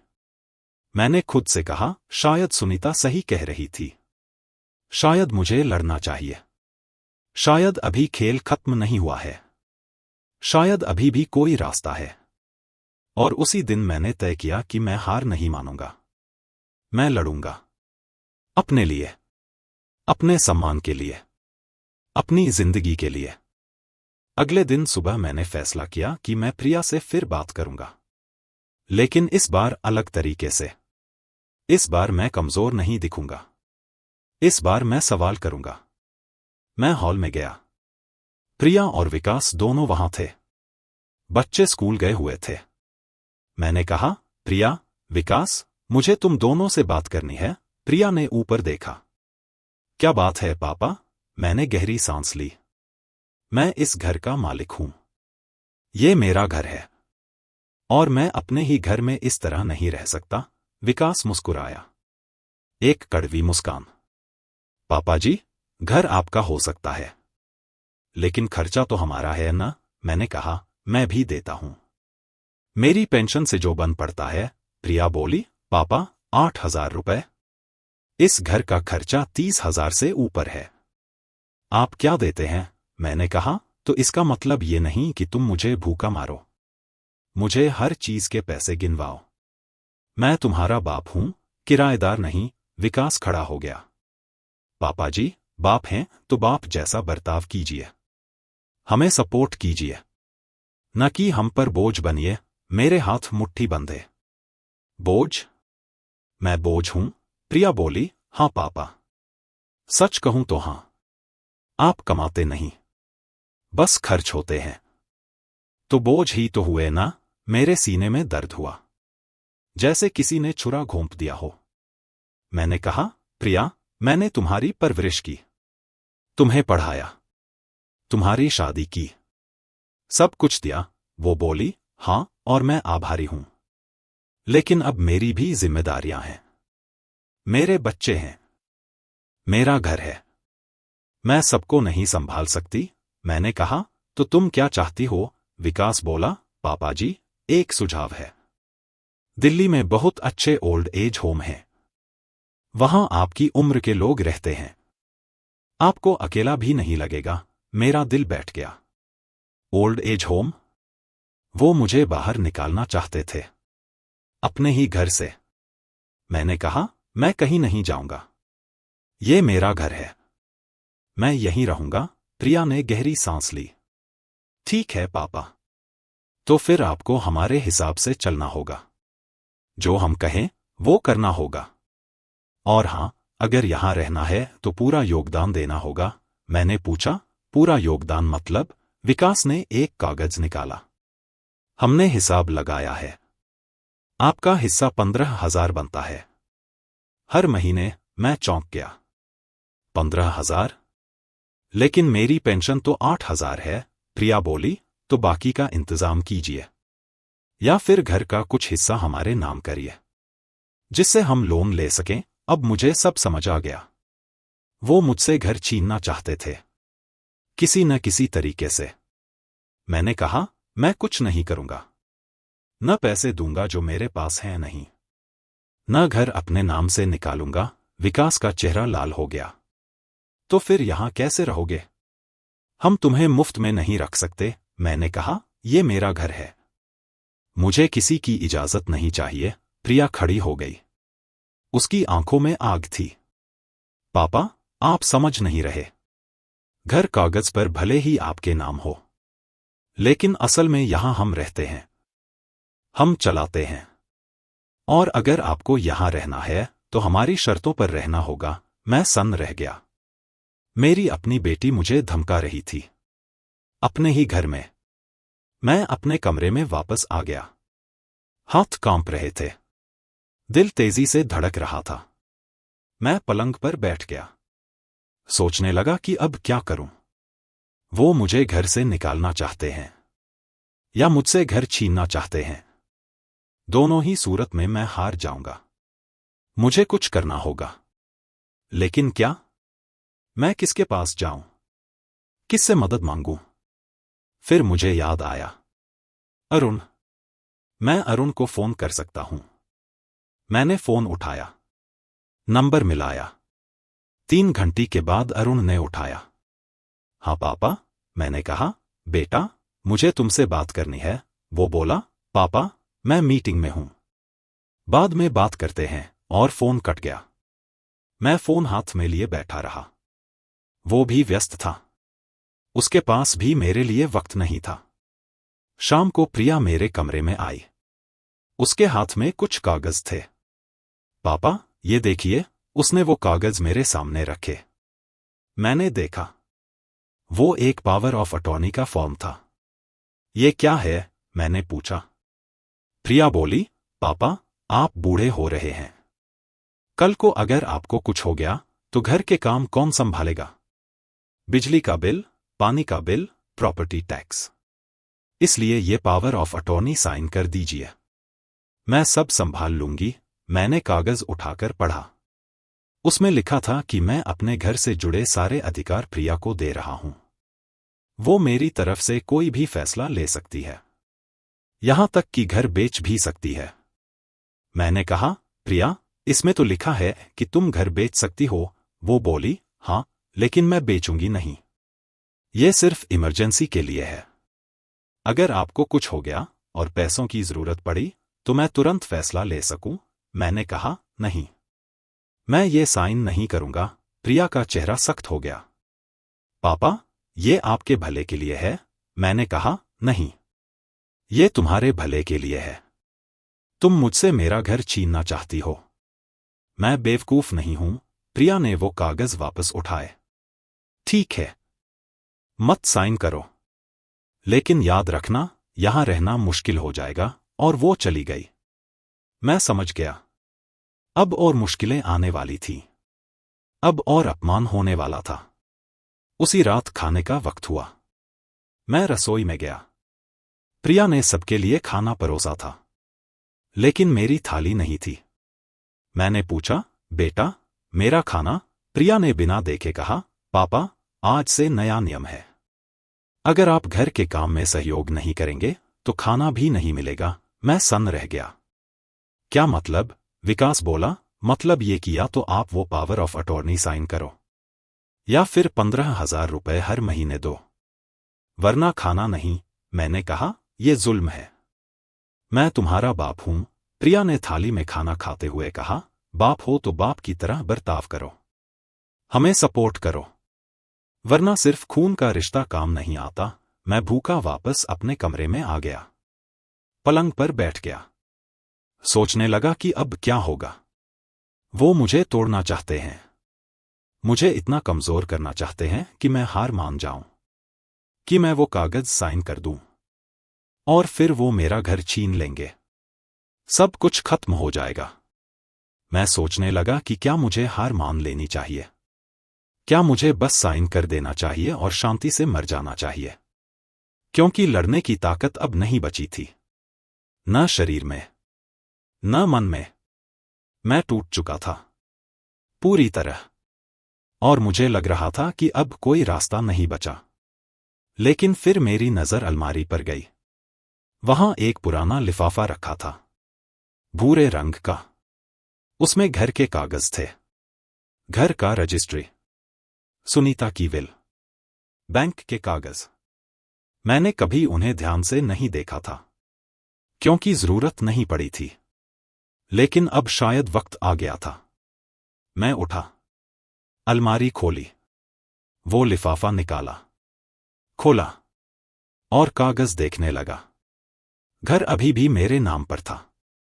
प्रिया ने कभी इसे अपने नाम नहीं करवाया था, क्योंकि उसके लिए मेरे दस्तखत चाहिए थे, जो मैंने कभी नहीं दिए। सुनीता की विल में साफ लिखा था कि उसकी सारी संपत्ति मुझे मिलेगी, और मेरे बाद बच्चों में बराबर बंटेगी। मेरे दिमाग में एक रोशनी जली। शायद अभी भी लड़ने का रास्ता था। शायद मैं अभी भी कुछ कर सकता था। शायद मैं अभी भी हारा नहीं था। अगली सुबह मैं जल्दी उठ गया। मन में एक योजना बन रही थी। मुझे किसी से मदद चाहिए थी, किसी ऐसे इंसान से जो कानून समझता हो, या किसी ऐसे से जो मेरी बात सुने और माने। मैंने सोचा कि पार्क में सुरेश मिल जाएगा। वो मेरा पुराना दोस्त है, रिटायर्ड बैंक मैनेजर, समझदार आदमी। मैं चुपचाप घर से निकल गया। प्रिया और विकास अभी सो रहे थे। पार्क पहुंचा तो सुरेश बेंच पर बैठा अखबार पढ़ रहा था। मुझे देखकर मुस्कुराया। अरे राजेंद्र, आज इतनी सुबह? सब ठीक तो है? मैं उसके बगल में बैठ गया। कुछ देर चुप रहा, फिर बोला, सुरेश, मुझे तुमसे कुछ बात करनी है, बहुत जरूरी। सुरेश ने अखबार रख दिया, मेरी तरफ पूरा ध्यान दिया। बोल यार, क्या बात है? मैंने गहरी सांस ली और सब कुछ बता दिया, शुरू से। कैसे प्रिया मुझसे खाने के पैसे मांगती है, कैसे वो मेरी मौत का इंतजार कर रही है, कैसे उसने मुझे पावर ऑफ अटॉर्नी साइन करने को कहा। सब कुछ। बोलते बोलते मेरी आवाज भर आई, आंखों में आंसू आ गए। सुरेश चुपचाप सुनता रहा। उसके चेहरे पर गुस्सा था, दुख था। जब मैं चुप हुआ तो उसने मेरा कंधा पकड़ा। राजेंद्र, तूने मुझे पहले क्यों नहीं बताया? मैं तेरा दोस्त हूं, मैंने कहा। शर्म आती थी यार, अपनी बेटी के बारे में ये सब कैसे बताता? सुरेश बोला, अब शर्म करने का वक्त नहीं है, अब लड़ने का वक्त है। देख, मेरा एक दोस्त है, अदालत में वकील है, बुजुर्गों के केस करता है। मैं तुझे उससे मिलवाता हूं। मेरे दिल में उम्मीद जगी। सच? वो मदद करेगा? सुरेश ने कहा, जरूर करेगा। तू चल मेरे साथ, आज ही चलते हैं। हम दोनों पार्क से निकले, बस में बैठे, करोल बाग की तरफ गए। वहां एक छोटा सा ऑफिस था, बाहर बोर्ड लगा था, advocate R.K. Mehta, senior citizen rights. हम अंदर गए। एक 50-55 साल का आदमी कुर्सी पर बैठा फाइलें देख रहा था। सुरेश ने कहा, मेहता साहब, ये मेरा दोस्त है राजेंद्र। इसे आपकी मदद चाहिए। मेहता साहब ने मुझे बैठने का इशारा किया। बैठिए राजेंद्र जी। बताइए, क्या परेशानी है? मैंने फिर से सब कुछ बताया, इस बार ज्यादा विस्तार से। मेहता साहब चुपचाप सुनते रहे, बीच बीच में कुछ नोट्स लेते रहे। जब मैं चुप हुआ तो उन्होंने कहा, राजेंद्र जी, आप अकेले नहीं हैं। हर रोज मेरे पास ऐसे केस आते हैं। बुजुर्ग माता पिता जिन्हें उनके अपने बच्चे प्रताड़ित करते हैं। लेकिन अच्छी बात यह है कि कानून आपके साथ है। मेरे कान खड़े हो गए। कानून मेरे साथ है, उन्होंने कहा। हाँ, घर आपके नाम है। आपकी बेटी ने कोई कानूनी कार्रवाई नहीं की। वो सिर्फ डरा रही है आपको। लेकिन असल में उसका कोई अधिकार नहीं है, मेहता साहब ने आगे कहा। और भी बात है। भारत में maintenance and welfare of parents and senior citizen act है। इसके तहत बच्चों को अपने बुजुर्ग माता पिता की देखभाल करनी जरूरी है। अगर वो नहीं करते तो आप कोर्ट जा सकते हैं। मुझे विश्वास नहीं हो रहा था। मतलब मैं उन पर केस कर सकता हूं? उन्होंने कहा, बिल्कुल। लेकिन पहले एक काम करते हैं। मैं आपकी बेटी को एक कानूनी नोटिस भेजता हूं। उसे चेतावनी देता हूं कि अगर उसने अपना व्यवहार नहीं बदला तो हम कोर्ट जाएंगे। कई बार इससे ही काम हो जाता है, मैंने सोचा। फिर कहा, ठीक है। लेकिन मुझे डर है। अगर उसे पता चला तो वो और परेशान करेगी। मेहता साहब बोले, राजेंद्र जी, आप कब तक डरेंगे? कब तक सहेंगे? अगर आप अभी नहीं लड़े तो कब लड़ेंगे? जब आप बिल्कुल टूट जाएंगे, जब आपके पास कुछ नहीं बचेगा। उनकी बात मेरे दिल में उतर गई। वो सही कह रहे थे। मैं बहुत लंबे वक्त से डर रहा था, सह रहा था। अब वक्त आ गया था लड़ने का। मैंने कहा, ठीक है, आप नोटिस भेजिए। मेहता साहब मुस्कुराए। बहुत अच्छा। आप चिंता मत कीजिए। अब मैं हूं आपके साथ। और हां, एक काम करिए। घर जाकर उस डायरी की फोटो खींच लीजिए जिसमें आपकी बेटी हिसाब रखती है। वो सबूत काम आएगा। मैंने कहा, जी, मैं कर लूंगा। ऑफिस से निकलते हुए सुरेश ने कहा, देख, मैंने कहा था ना, रास्ता मिल जाएगा। मैंने उसे गले लगाया। सुरेश, तूने मेरी जान बचा ली यार। मैं तो हार मानने वाला था। वो बोला, अब हार मानने की बात मत कर। अब लड़ाई शुरू हुई है और तू जीतेगा। मैं तेरे साथ हूं। हम वापस घर की तरफ आ रहे थे। रास्ते में मैं सोच रहा था कि अब घर में क्या होगा। जब प्रिया को नोटिस मिलेगा तो वो क्या करेगी? क्या वो समझ जाएगी? क्या वो अपना रवैया बदलेगी? या वो और ज्यादा गुस्सा होगी? लेकिन अब मुझे डर नहीं लग रहा था, क्योंकि अब मेरे साथ कानून था। अब मेरे पास लड़ने के हथियार थे। घर पहुंचा तो प्रिया दरवाजे पर खड़ी थी। कहाँ गए थे इतनी सुबह? मैंने कहा, पार्क गया था। वो बोली, इतनी देर तक? 3 घंटे हो गए। मैंने कहा, दोस्त से मिल रहा था। उसने मुझे शक से देखा, लेकिन कुछ नहीं कहा। मैं अपने कमरे में आ गया, दरवाजा बंद किया और उस डायरी को ढूंढने लगा जो प्रिया रसोई में रखती थी। मुझे पता था कि वो अभी नहाने गई है। मेरे पास 5 मिनट हैं। मैं चुपचाप रसोई में गया, दराज खोली, वो नीली डायरी निकाली, फोन से हर पेज की फोटो खींची। मेरे हाथ कांप रहे थे, दिल तेजी से धड़क रहा था। आखिरी पेज की फोटो खींचकर मैंने डायरी वापस रख दी और तुरंत अपने कमरे में आ गया। मिशन सफल रहा। अगले 2 दिन मैंने बहुत सावधानी से बिताए। प्रिया और विकास को कोई शक न हो इसका पूरा ध्यान रखा। चुपचाप रहा, उनकी बातें सुनी, उनका अपमान सहा। लेकिन मन में जानता था कि अब ज्यादा दिन नहीं, जल्दी ही तूफान आने वाला है। तीसरे दिन सुरेश का फोन आया। राजेंद्र, मेहता साहब ने नोटिस भेज दी है, कोरियर से। कल तक पहुंच जाएगी। मेरा दिल तेजी से धड़कने लगा। ठीक है यार, देखते हैं अब क्या होता है। उस रात मुझे नींद नहीं आई। मैं सोचता रहा कि कल क्या होगा। प्रिया कैसे रिएक्ट करेगी? विकास क्या कहेगा? क्या वो समझ जाएंगे या लड़ाई और बड़ी हो जाएगी? अगले दिन दोपहर को डोरबेल बजी। कोरियर वाला था। उसने एक लिफाफा दिया, प्रिया शर्मा के नाम। प्रिया ने लिफाफा लिया, साइन किया। कोरियर वाला चला गया। प्रिया ने लिफाफा खोला, अंदर का कागज निकालकर पढ़ने लगी। पहले तो उसका चेहरा सामान्य था, फिर धीरे धीरे उसका रंग बदलने लगा। आंखें बड़ी हो गईं, हाथ कांपने लगे। उसने विकास को आवाज लगाई, विकास, ये देखो। विकास आया, कागज पढ़ा। उसका भी चेहरा सफेद हो गया। दोनों ने मेरी तरफ देखा, गुस्से से, हैरानी से और शायद थोड़े डर से भी। प्रिया चीखी, पापा, ये क्या है? आपने हम पर केस करने की धमकी दी। मैं शांत था, पहली बार इतना शांत। मैंने कहा, नहीं बेटा, मैंने बस अपने अधिकारों के बारे में जाना है। बाकी तुम पर निर्भर है। अगर आप इस कहानी को सुन रहे हैं और महसूस कर रहे हैं कि शायद मैं सही कर रहा हूं, तो प्लीज इस चैनल को लाइक और सब्सक्राइब कीजिए, क्योंकि मुझे आपके सपोर्ट की जरूरत है। मुझे ये जानने की जरूरत है कि मैं अकेला नहीं हूं, कि कोई है जो मेरी बात सुन रहा है। कमेंट में बताइए कि क्या मैं गलत कर रहा हूं।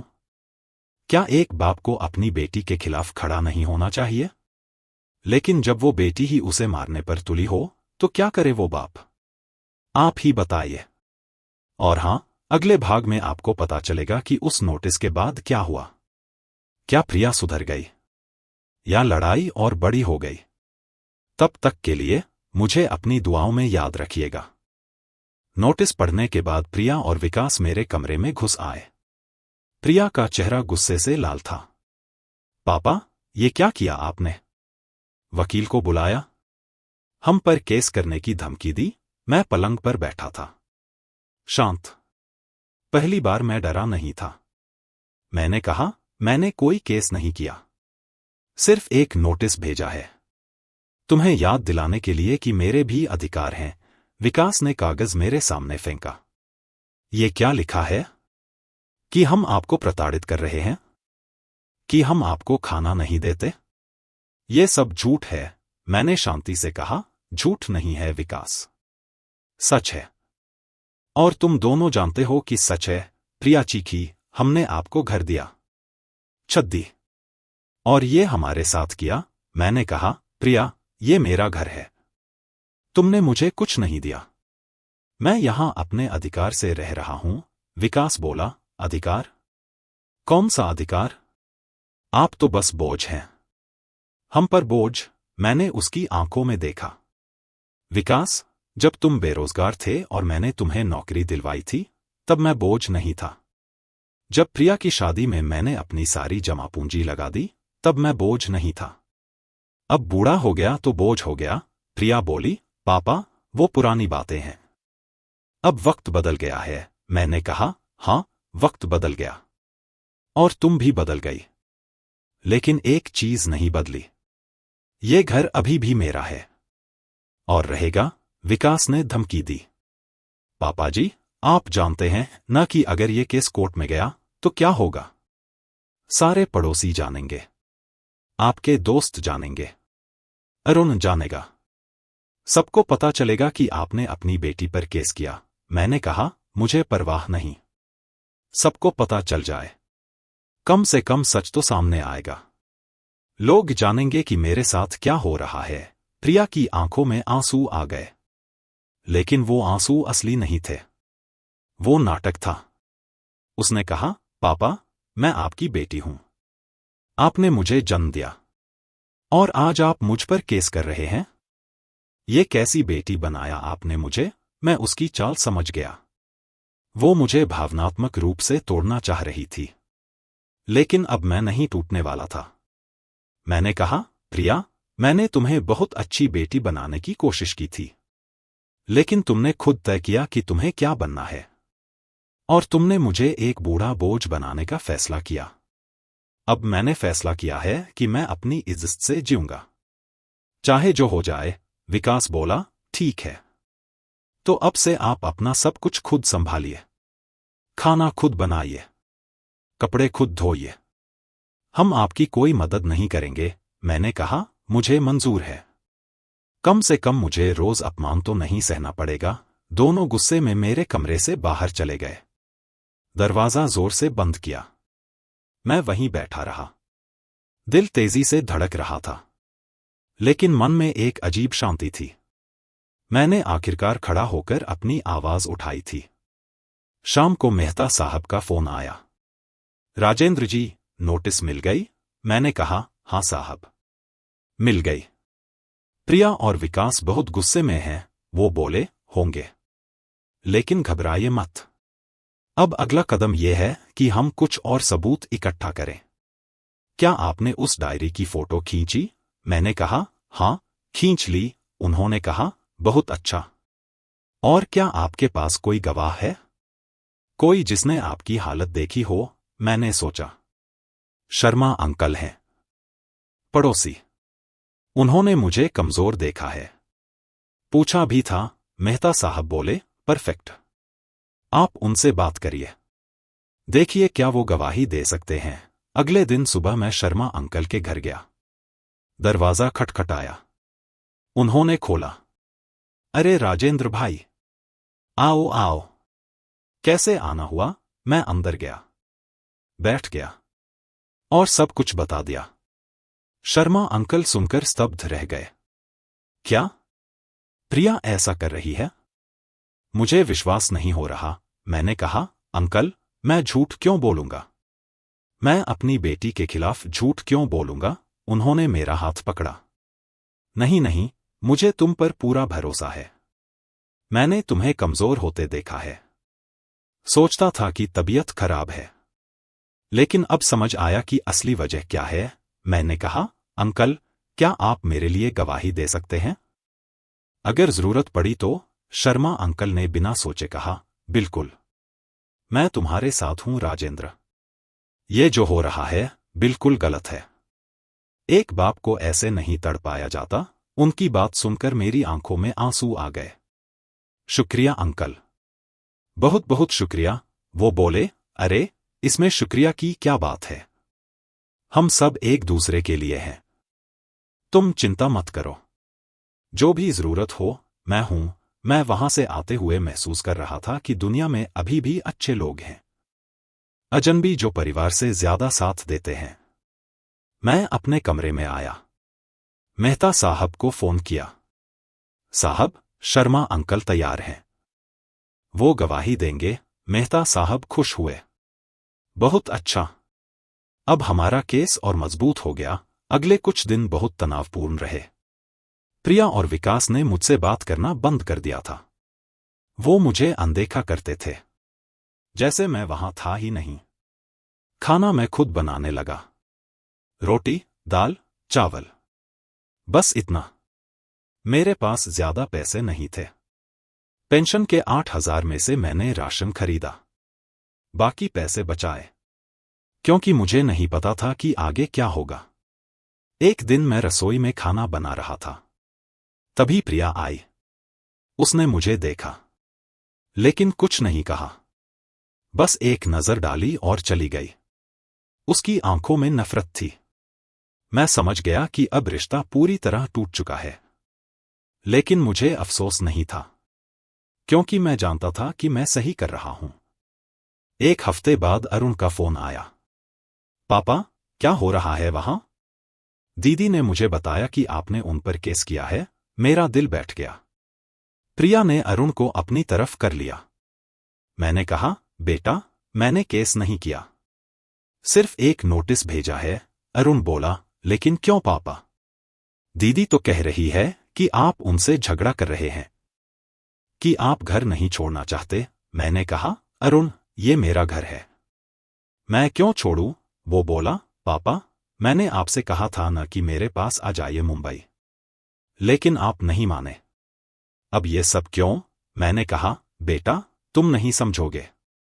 तुम्हारी दीदी ने जो किया है, उसने बीच में रोक दिया। पापा, दीदी मेरी बहन है। मैं उसके खिलाफ नहीं सुनूंगा। आप प्लीज ये केस वापस ले लीजिए। मैं सन्न रह गया। मेरा अपना बेटा भी प्रिया की तरफ था। उसने मेरी बात नहीं सुनी। मैंने कहा, अरुण, कम से कम मेरी बात तो सुन लो। वो बोला, पापा, मुझे मीटिंग में जाना है। हम बाद में बात करेंगे, और फोन कट गया। मैं फोन हाथ में लिए बैठा रहा। मेरे दोनों बच्चों ने मुझे अकेला छोड़ दिया। प्रिया ने तो खैर छोड़ ही दिया था। लेकिन अरुण से मुझे उम्मीद थी। वो भी चला गया। मैं फिर से अकेला था। लेकिन इस बार अलग तरीके से। इस बार मैं लड़ रहा था। हारा नहीं था।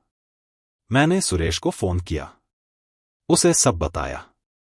वो बोला, यार, परिवार हमेशा साथ नहीं देता। लेकिन तू हार मत मान। तेरे साथ मैं हूं। मेहता साहब हैं। शर्मा अंकल हैं। हम सब मिलकर लड़ेंगे। उसी रात मैं अपने कमरे में बैठा था। घर के सारे कागज मेरे सामने थे।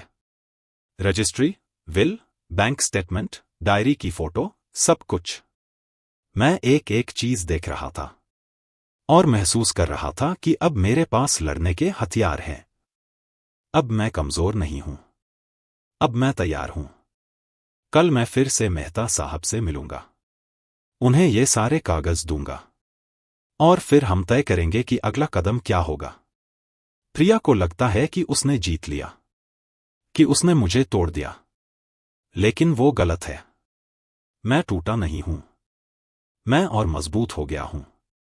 क्योंकि अब मुझे पता है कि मैं अकेला नहीं हूं। कानून मेरे साथ है। सच्चाई मेरे साथ है। और भगवान भी मेरे साथ है।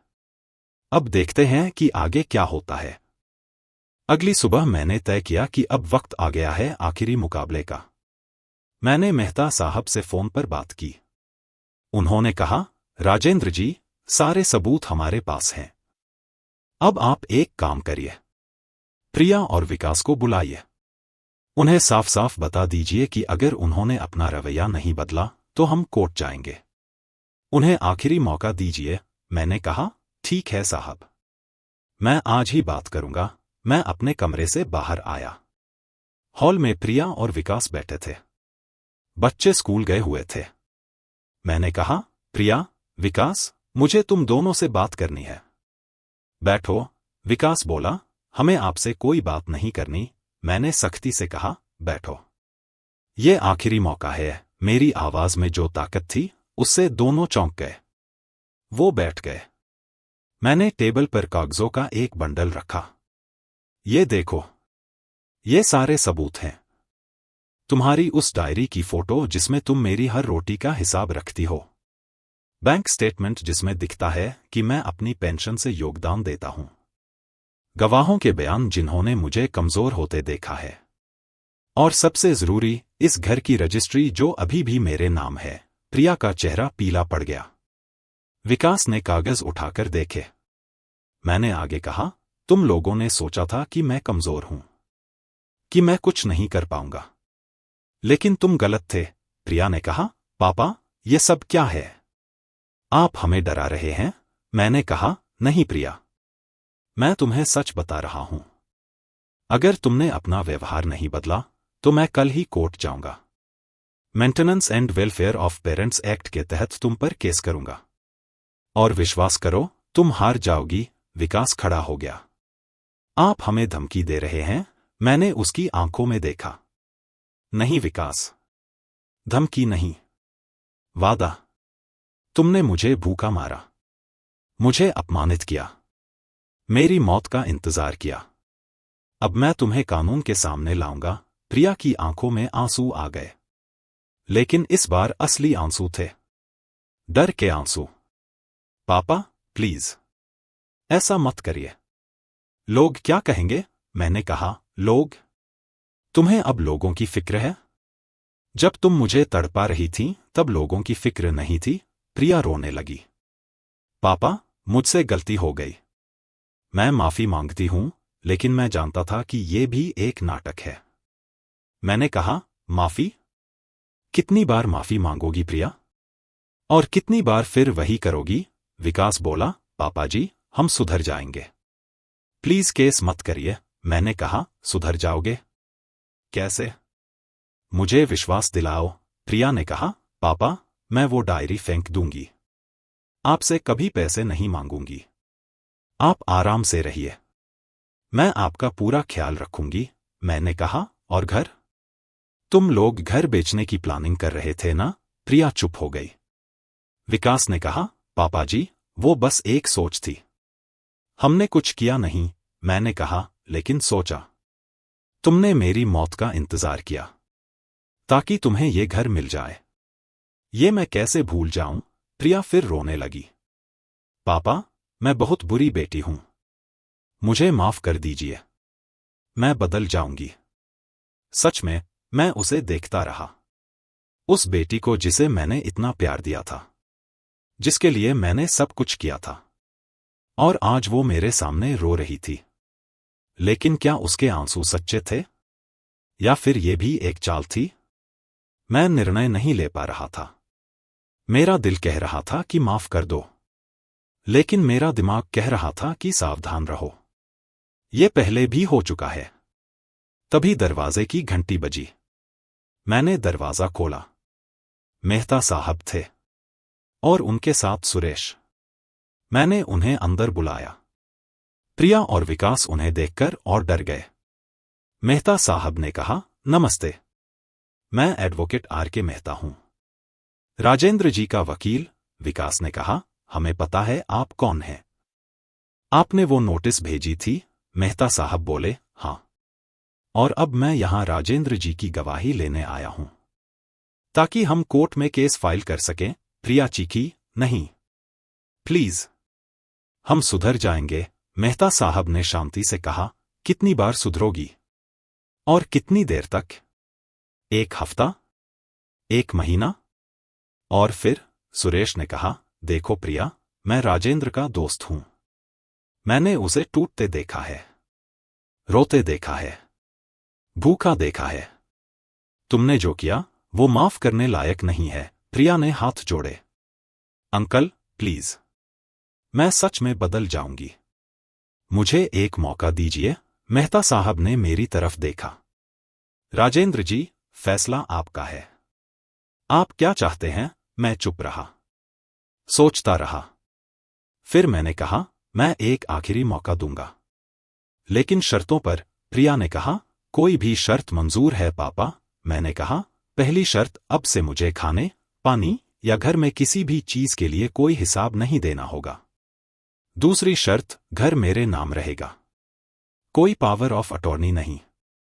तीसरी शर्त, मुझे सम्मान मिलेगा इस घर में, हमेशा। प्रिया और विकास ने एक दूसरे को देखा। फिर दोनों ने सिर हिलाया।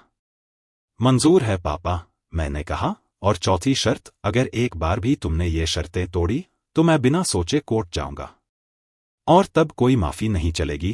प्रिया ने कहा, जी पापा, हम नहीं तोड़ेंगे, कसम खाती हूं। मेहता साहब ने कहा, राजेंद्र जी, मैं इसे लिखित में लेना चाहूंगा, एक एग्रीमेंट, ताकि भविष्य में कोई दिक्कत न हो। मैंने कहा, बिल्कुल, वैसा ही होगा। विकास ने कहा, लेकिन एग्रीमेंट की क्या जरूरत है? हम परिवार हैं। मेहता साहब बोले, परिवार हैं तो एग्रीमेंट में दिक्कत क्या है? अगर सच में मानने हैं तो लिख दो। आधे घंटे में मेहता साहब ने एक एग्रीमेंट तैयार कर दिया। उसमें सारी शर्तें लिखी थीं। प्रिया और विकास दोनों ने साइन किए। मैंने भी साइन किया। मेहता साहब और सुरेश ने गवाह के तौर पर साइन किए। एग्रीमेंट की 2 कॉपी बनी, एक मेरे पास, एक मेहता साहब के पास। प्रिया रो रही थी। विकास का चेहरा सख्त था, लेकिन दोनों ने मान लिया था, क्योंकि उनके पास कोई और विकल्प नहीं था। मेहता साहब ने जाते हुए कहा, राजेंद्र जी, अगर कोई भी दिक्कत हो तुरंत मुझे फोन करिएगा, मैं हमेशा तैयार रहूंगा। मैंने कहा, शुक्रिया साहब। आपने मेरी जिंदगी बचा ली। वो लोग चले गए। घर में सन्नाटा था। प्रिया और विकास अपने कमरे में चले गए। मैं हॉल में बैठा रहा। सोच रहा था कि क्या मैंने सही किया। क्या मुझे उन्हें माफ कर देना चाहिए था या मुझे कोर्ट जाना चाहिए था। लेकिन फिर मुझे लगा कि शायद ये सही था। परिवार टूटना नहीं चाहिए, लेकिन सम्मान भी जरूरी है। अगर प्रिया सच में बदल गई तो अच्छा है। अगर नहीं बदली तो मैं तैयार हूं। अब मुझे डर नहीं लगता। अब मुझे पता है कि मैं अकेला नहीं हूं। कानून मेरे साथ है, दोस्त मेरे साथ हैं, और सबसे जरूरी, अब मैं खुद अपने साथ हूं। मैंने खुद को वापस पा लिया है। उस रात मुझे अच्छी नींद आई। बहुत दिनों बाद सपने में सुनीता आई। वो मुस्कुरा रही थी। उसने कहा, मुझे तुम पर गर्व है राजेंद्र। तुमने हार नहीं मानी। मैंने कहा, तुम्हारे बिना बहुत मुश्किल था। वो बोली, मैं हमेशा तुम्हारे साथ हूं, भले ही दिखूं नहीं। और वो चली गई। सुबह जब मैं उठा तो धूप खिड़की से आ रही थी। पंछी चहचहा रहे थे। मैं पहली बार महसूस कर रहा था कि जिंदगी में फिर से रोशनी आ गई है। अंधेरा खत्म हो गया है। अब देखना यह था कि प्रिया अपने वादे पर कितनी कायम रहती है। लेकिन अब मुझे डर नहीं था। अब मैं तैयार था, हर हाल के लिए। एग्रीमेंट के बाद पहले कुछ दिन बहुत अजीब रहे। प्रिया और विकास मुझसे बात तो करते थे, लेकिन एक दूरी थी, जैसे दीवार खड़ी हो गई हो। लेकिन कम से कम अपमान नहीं था। खाने के पैसे नहीं मांगे जाते थे। मैं रसोई में जा सकता था, फ्रिज खोल सकता था, गीजर चला सकता था। ये छोटी छोटी चीजें जो पहले मेरे लिए सपना थीं, अब हकीकत बन गई थी। एक दिन प्रिया ने मेरे लिए खाना बनाया। मुझे बुलाया। पापा, खाना लगा दूं? मैं चौंक गया। बहुत दिनों बाद उसने ऐसे पूछा था। मैंने कहा, हाँ बेटा। उसने प्लेट में खाना परोसा। रोटी, सब्जी, दाल। मैंने खाना शुरू किया। स्वाद अच्छा था, लेकिन दिल में एक खालीपन था, क्योंकि मैं जानता था कि ये प्यार से नहीं, डर से हो रहा था। एक हफ्ते बाद अरुण का फिर फोन आया। पापा, दीदी ने बताया कि आपने केस वापस ले लिया। ये अच्छा किया आपने। मैंने कहा, केस वापस नहीं लिया बेटा, बस रोक दिया है। अगर फिर से कुछ हुआ तो मैं कोर्ट जाऊंगा। अरुण चुप रहा। फिर बोला, पापा, आप इतने सख्त क्यों हो गए? दीदी आपकी बेटी है। मुझे गुस्सा आया। अरुण, तुम्हें पता नहीं कि यहां क्या हुआ। तुमने देखा नहीं कि मैं कैसे जी रहा था, इसलिए तुम जज मत करो। अरुण बोला, ठीक है पापा, लेकिन परिवार है, प्यार से रहिए। और फोन कट गया। मुझे अफसोस हुआ। मेरा बेटा भी मुझे नहीं समझ पा रहा था। लेकिन कोई बात नहीं, मुझे अब किसी की समझ की जरूरत नहीं थी। मैंने खुद को समझ लिया था। बस यही काफी था। 2 हफ्ते शांति से बीत गए। लेकिन फिर एक दिन कुछ हुआ। मैं अपने कमरे में था। तभी मैंने विकास और प्रिया की आवाजें सुनी। वो फिर से कुछ प्लान कर रहे थे। मैं चुपचाप दरवाजे के पास गया। सुनने लगा। विकास बोल रहा था, देखो, एग्रीमेंट तो साइन कर दिया, लेकिन हम भी बेवकूफ नहीं हैं। हम धीरे धीरे फिर से वही करेंगे, लेकिन इस बार स्मार्ट तरीके से। प्रिया ने कहा, लेकिन अगर पापा को पता चल गया तो? वो कोर्ट जाएंगे। विकास बोला, नहीं जाएंगे। बूढ़े हैं, थक जाएंगे। और वैसे भी हम इतना सूक्ष्म करेंगे कि उन्हें पता ही नहीं चलेगा। मेरा खून खौल उठा। वो फिर से वही खेल खेलने वाले थे, सिर्फ तरीका बदलेगा। मैं तुरंत अंदर गया। क्या चल रहा है यहां? दोनों चौंक गए। प्रिया ने कहा, कुछ नहीं पापा, बस बातें कर रहे थे। मैंने कहा, मैंने सब सुना। तुम लोग फिर से वही करने की सोच रहे हो। विकास खड़ा हो गया। आपने हमारी बातें सुनी? फिर से? मैंने कहा, हां। और अच्छा किया, वरना तुम लोग फिर से मुझे बेवकूफ बना लेते। प्रिया ने कहा, पापा, ऐसी कोई बात नहीं थी। आपने गलत समझा, मैंने कहा। नहीं प्रिया, मैंने बिल्कुल सही समझा। तुम नहीं बदली। तुम कभी नहीं बदलोगी, क्योंकि तुम्हें बदलना ही नहीं है। विकास बोला, तो अब क्या करोगे? कोर्ट जाओगे? मैंने शांति से कहा, हाँ। अब मैं कोर्ट जाऊंगा, क्योंकि मैंने तुम्हें मौका दिया और तुमने उसे बर्बाद किया। प्रिया चीखी, नहीं पापा, हम मजाक कर रहे थे। सच में, मैंने कहा। झूठ मत बोलो। मैं तुम्हारी आवाज से समझ सकता हूं कि तुम सच बोल रही हो या झूठ। और अभी तुम झूठ बोल रही हो। मैंने फोन निकाला, मेहता साहब को कॉल किया। साहब, मैं तैयार हूं, कल ही केस फाइल करिए। प्रिया ने फोन छीनने की कोशिश की। पापा नहीं, प्लीज। लेकिन मैं पीछे हट गया। मेहता साहब ने कहा, बिल्कुल राजेंद्र जी, मैं कल सुबह ही कोर्ट में पिटीशन दाखिल कर दूंगा। मैंने फोन काट दिया। प्रिया जमीन पर बैठ गई, रोने लगी। लेकिन इस बार मुझे कोई दया नहीं आई। मैंने बहुत दी थी, बहुत सहा था, अब बस हो गया था। विकास ने धमकी दी, पापा जी, आप जानते हैं ना कि कोर्ट में क्या होगा। सब लोग जानेंगे, अखबार में छपेगा, आपकी भी बेइज्जती होगी। मैंने कहा, होने दो, कम से कम सच तो सामने आएगा। लोगों को पता चलेगा कि बेटियां हमेशा भगवान नहीं होती, कभी कभी वो शैतान भी होती हैं। प्रिया ने कहा, पापा, आप मुझे शैतान कह रहे हैं? मैंने कहा, हां, क्योंकि तुमने वो सब किया जो एक शैतान करता है। तुमने अपने बाप को तड़पाया, भूखा मारा, उसकी मौत का इंतजार किया। ये शैतान नहीं तो क्या है? अगले दिन मैं मेहता साहब के साथ कोर्ट गया। हमने पिटीशन दाखिल की।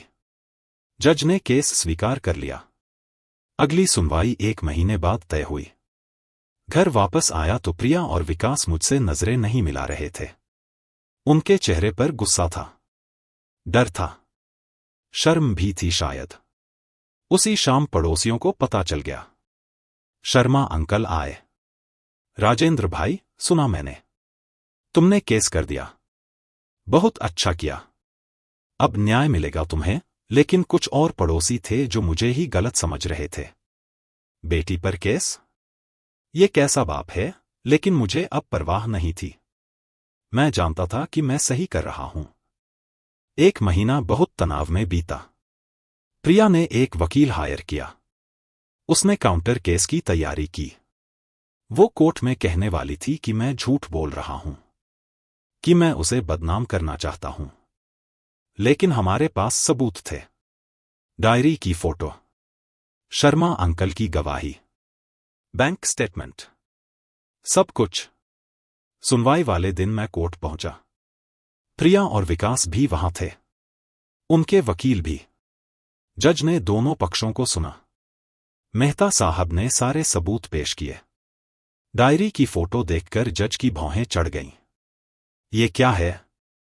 आप अपने पिता से खाने के पैसे लेती थीं? प्रिया ने कहा, जज साहब, वो सिर्फ घर का हिसाब था। जज ने कहा, हिसाब?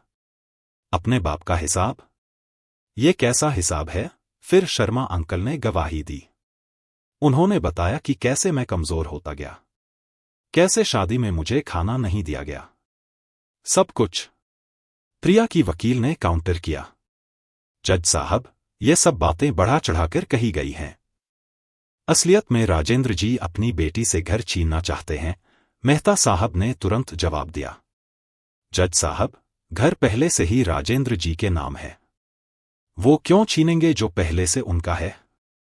असल में प्रिया शर्मा अपने पिता से घर हथियाना चाहती थी, इसलिए उन्हें प्रताड़ित करती थी।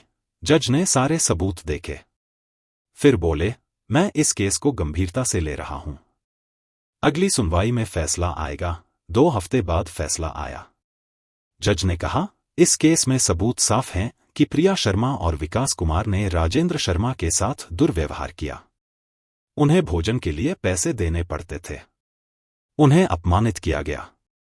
Maintenance and welfare of parents act के तहत मैं प्रिया शर्मा को आदेश देता हूं कि वो अपने पिता की उचित देखभाल करे और उन्हें हर महीने 10,000 रुपए मेंटेनेंस के रूप में दे। अगर ये नहीं किया गया तो कानूनी कार्रवाई होगी। प्रिया का चेहरा सफेद हो गया। विकास का सिर झुक गया। मैं खड़ा रहा, शांत। जीत मेरी हुई थी, लेकिन खुशी नहीं थी, क्योंकि जो मैंने खोया था वो कभी वापस नहीं आने वाला था। मेरी बेटी, मेरा परिवार।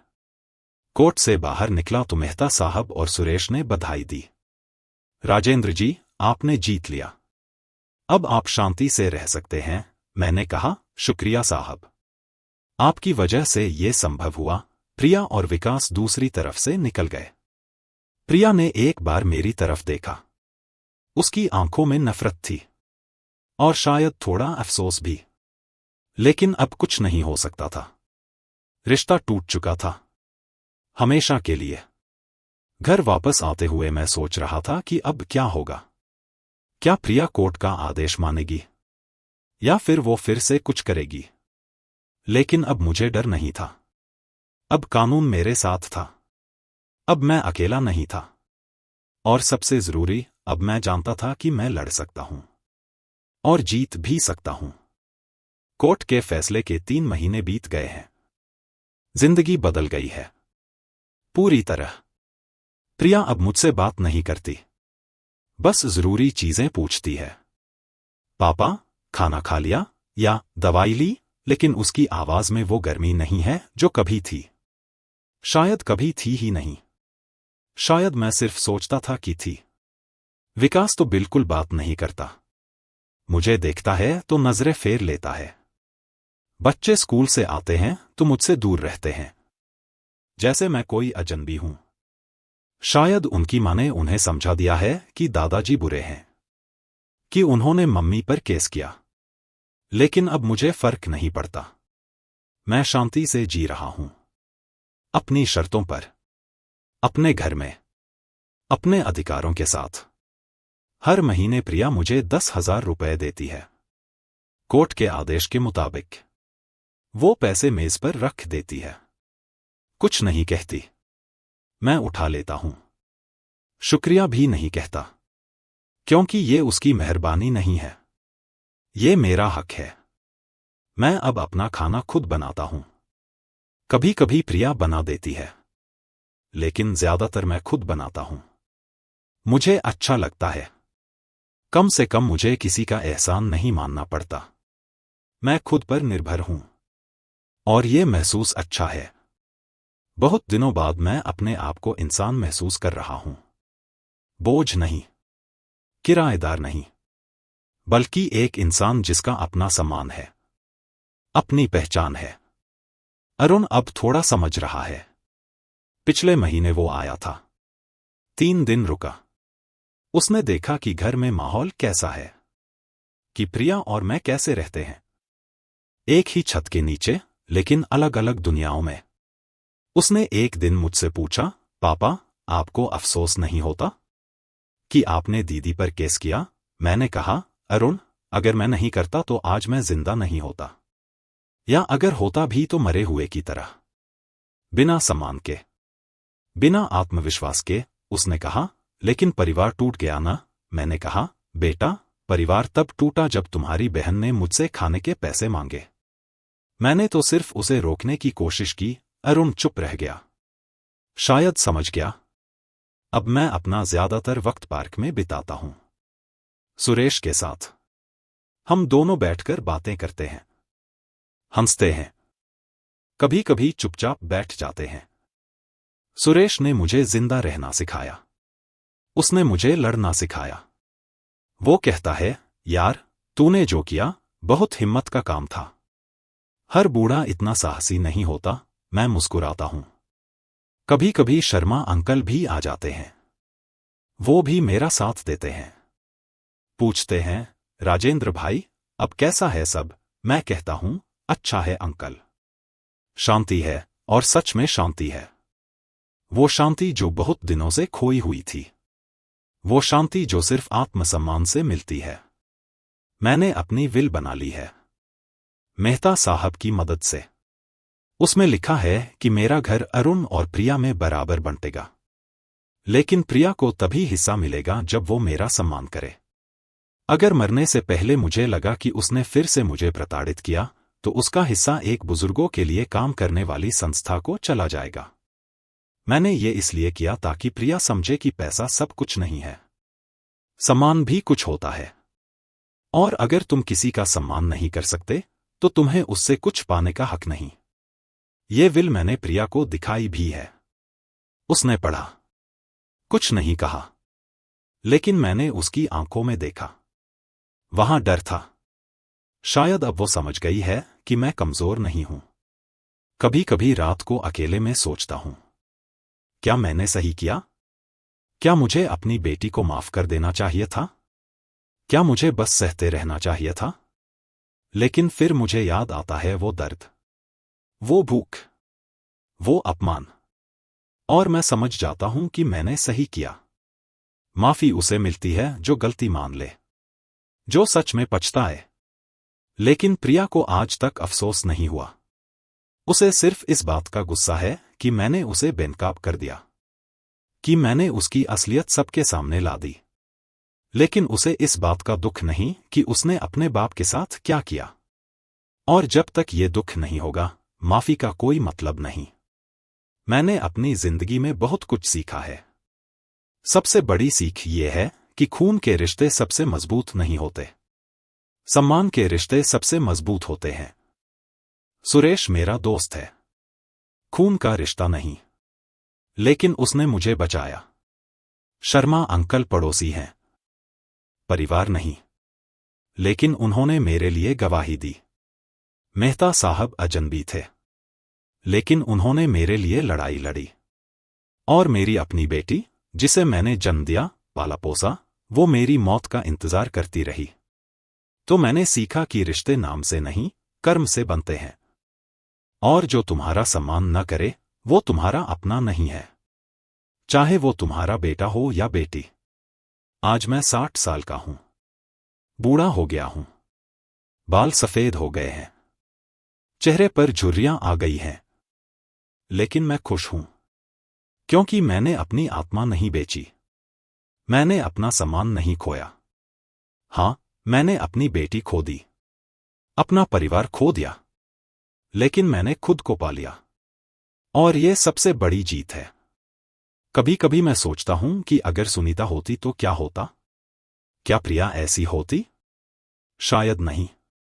शायद एक मां की कमी ने उसे कठोर बना दिया। शायद मैं अकेले उसे सही परवरिश नहीं दे पाया। लेकिन अब ये सोचने से कोई फायदा नहीं। जो हो गया, हो गया। अब आगे देखना है। कल मैंने एक काम किया। मैं एक ओल्ड एज होम गया। वहां बहुत से बुजुर्ग रहते हैं। उन सबकी कहानी मेरी जैसी है। किसी की बेटी ने छोड़ा, किसी के बेटे ने, किसी को घर से निकाल दिया, किसी को भूखा मार दिया। सब मेरी तरह लड़ रहे हैं, जी रहे हैं। मैंने वहां जाकर अपनी कहानी सुनाई। सबने सुनी। बहुत से लोग रो पड़े। हमारे साथ भी ऐसा ही हुआ है। एक बूढ़ी अम्मा ने कहा, बेटा, तुमने अच्छा किया जो लड़े। हम तो हार मान गए, डर गए, लेकिन तुमने हिम्मत दिखाई। मैंने उन्हें समझाया, अम्मा, कभी देर नहीं होती, अभी भी लड़ सकते हैं। कानून आपके साथ है। उस दिन मुझे एक नया मकसद मिल गया। मैं और बुजुर्गों की मदद करना चाहता हूं, उन्हें उनके अधिकारों के बारे में बताना चाहता हूं। अब मैं मेहता साहब के साथ काम करता हूं। हफ्ते में एक दिन उनके ऑफिस जाता हूं, वहां और बुजुर्गों से मिलता हूं, उन्हें अपनी कहानी सुनाता हूं, उन्हें हिम्मत देता हूं। डरो मत, लड़ो, तुम्हारा हक है। बहुत से लोग मेरी बात सुनकर हिम्मत करते हैं, केस करते हैं, लड़ते हैं और जीतते हैं। हर बार जब कोई जीतता है, मुझे लगता है कि मेरी लड़ाई सफल हुई, कि मैंने सिर्फ अपने लिए नहीं, सबके लिए लड़ी।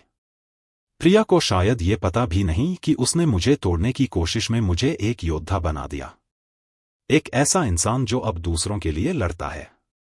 और ये मेरी सबसे बड़ी जीत है। प्रिया अब थोड़ी बदली है। पिछले महीने उसने पहली बार मुझसे कहा, पापा, चाय पिएंगे? मैं चौंक गया। उसकी आवाज में थोड़ी नरमी थी। मैंने कहा, हाँ बेटा। उसने चाय बनाई, मुझे दी। मैंने पी। वो वहीं खड़ी रही। फिर बोली, पापा, मुझे माफ नहीं कर सकते? मैंने उसकी आंखों में देखा। वहां पछतावा था, सच्चा पछतावा। मैंने कहा, प्रिया, माफी देना आसान है, लेकिन भूलना मुश्किल। तुमने मुझे बहुत तड़पाया। वो दर्द मैं कभी नहीं भूल सकता। वो रोने लगी। मुझे पता है पापा, मैं बहुत गलत थी, लेकिन अब मैं समझ गई हूं। प्लीज मुझे एक मौका दीजिए। मैंने कहा, मैं तुम्हें मौका दे रहा हूं प्रिया, लेकिन अब मैं पहले जैसा नहीं हूं। अब मैं कमजोर नहीं हूं। अब मैं अपने अधिकार जानता हूं। आज जब मैं अपनी जिंदगी को देखता हूं तो मुझे गर्व होता है। मैंने हार नहीं मानी। मैं लड़ा और मैं जीता। हां, मैंने अपनी बेटी से रिश्ता खो दिया, लेकिन मैंने अपनी आत्मसम्मान पा लिया। और कौन जानता है, शायद एक दिन प्रिया सच में बदल जाए। शायद एक दिन हम फिर से बाप बेटी बन जाएं। लेकिन अगर नहीं भी हुआ तो भी ठीक है, क्योंकि मैंने अपने लिए जीना सीख लिया है। अब मैं किसी पर निर्भर नहीं हूं, ना भावनात्मक रूप से, ना आर्थिक रूप से। मैं खुद काफी हूं। और ये महसूस दुनिया की सबसे बड़ी आजादी है। तो अगर आप भी ऐसी ही किसी स्थिति में हैं, तो याद रखिए, हार मत मानिए। लड़िए, क्योंकि आपका सम्मान सबसे कीमती चीज है, और उसे बचाने के लिए कोई भी कीमत छोटी है। क्या आपके साथ भी ऐसा हुआ है? क्या आपने भी अपनों के हाथों धोखा खाया है? क्या आपके बच्चों ने भी आपको बोझ समझा है? अगर हां, तो कमेंट में जरूर बताइए। शायद आपकी कहानी किसी और की मदद करे। शायद आपके अनुभव से किसी को हिम्मत मिले। और अगर आपको ये कहानी पसंद आई, तो इस चैनल को लाइक और सब्सक्राइब जरूर कीजिए, क्योंकि मैं ऐसी ही और कहानियां लाता रहूंगा। सच्ची कहानियां, जो जिंदगी से जुड़ी हैं, जो आपको कुछ सिखाएं। तो मिलते हैं अगली कहानी में। तब तक के लिए अपना और अपनों का ख्याल रखिए। और हां, कभी अपना सम्मान मत खोइए, चाहे कुछ भी हो जाए। नमस्कार।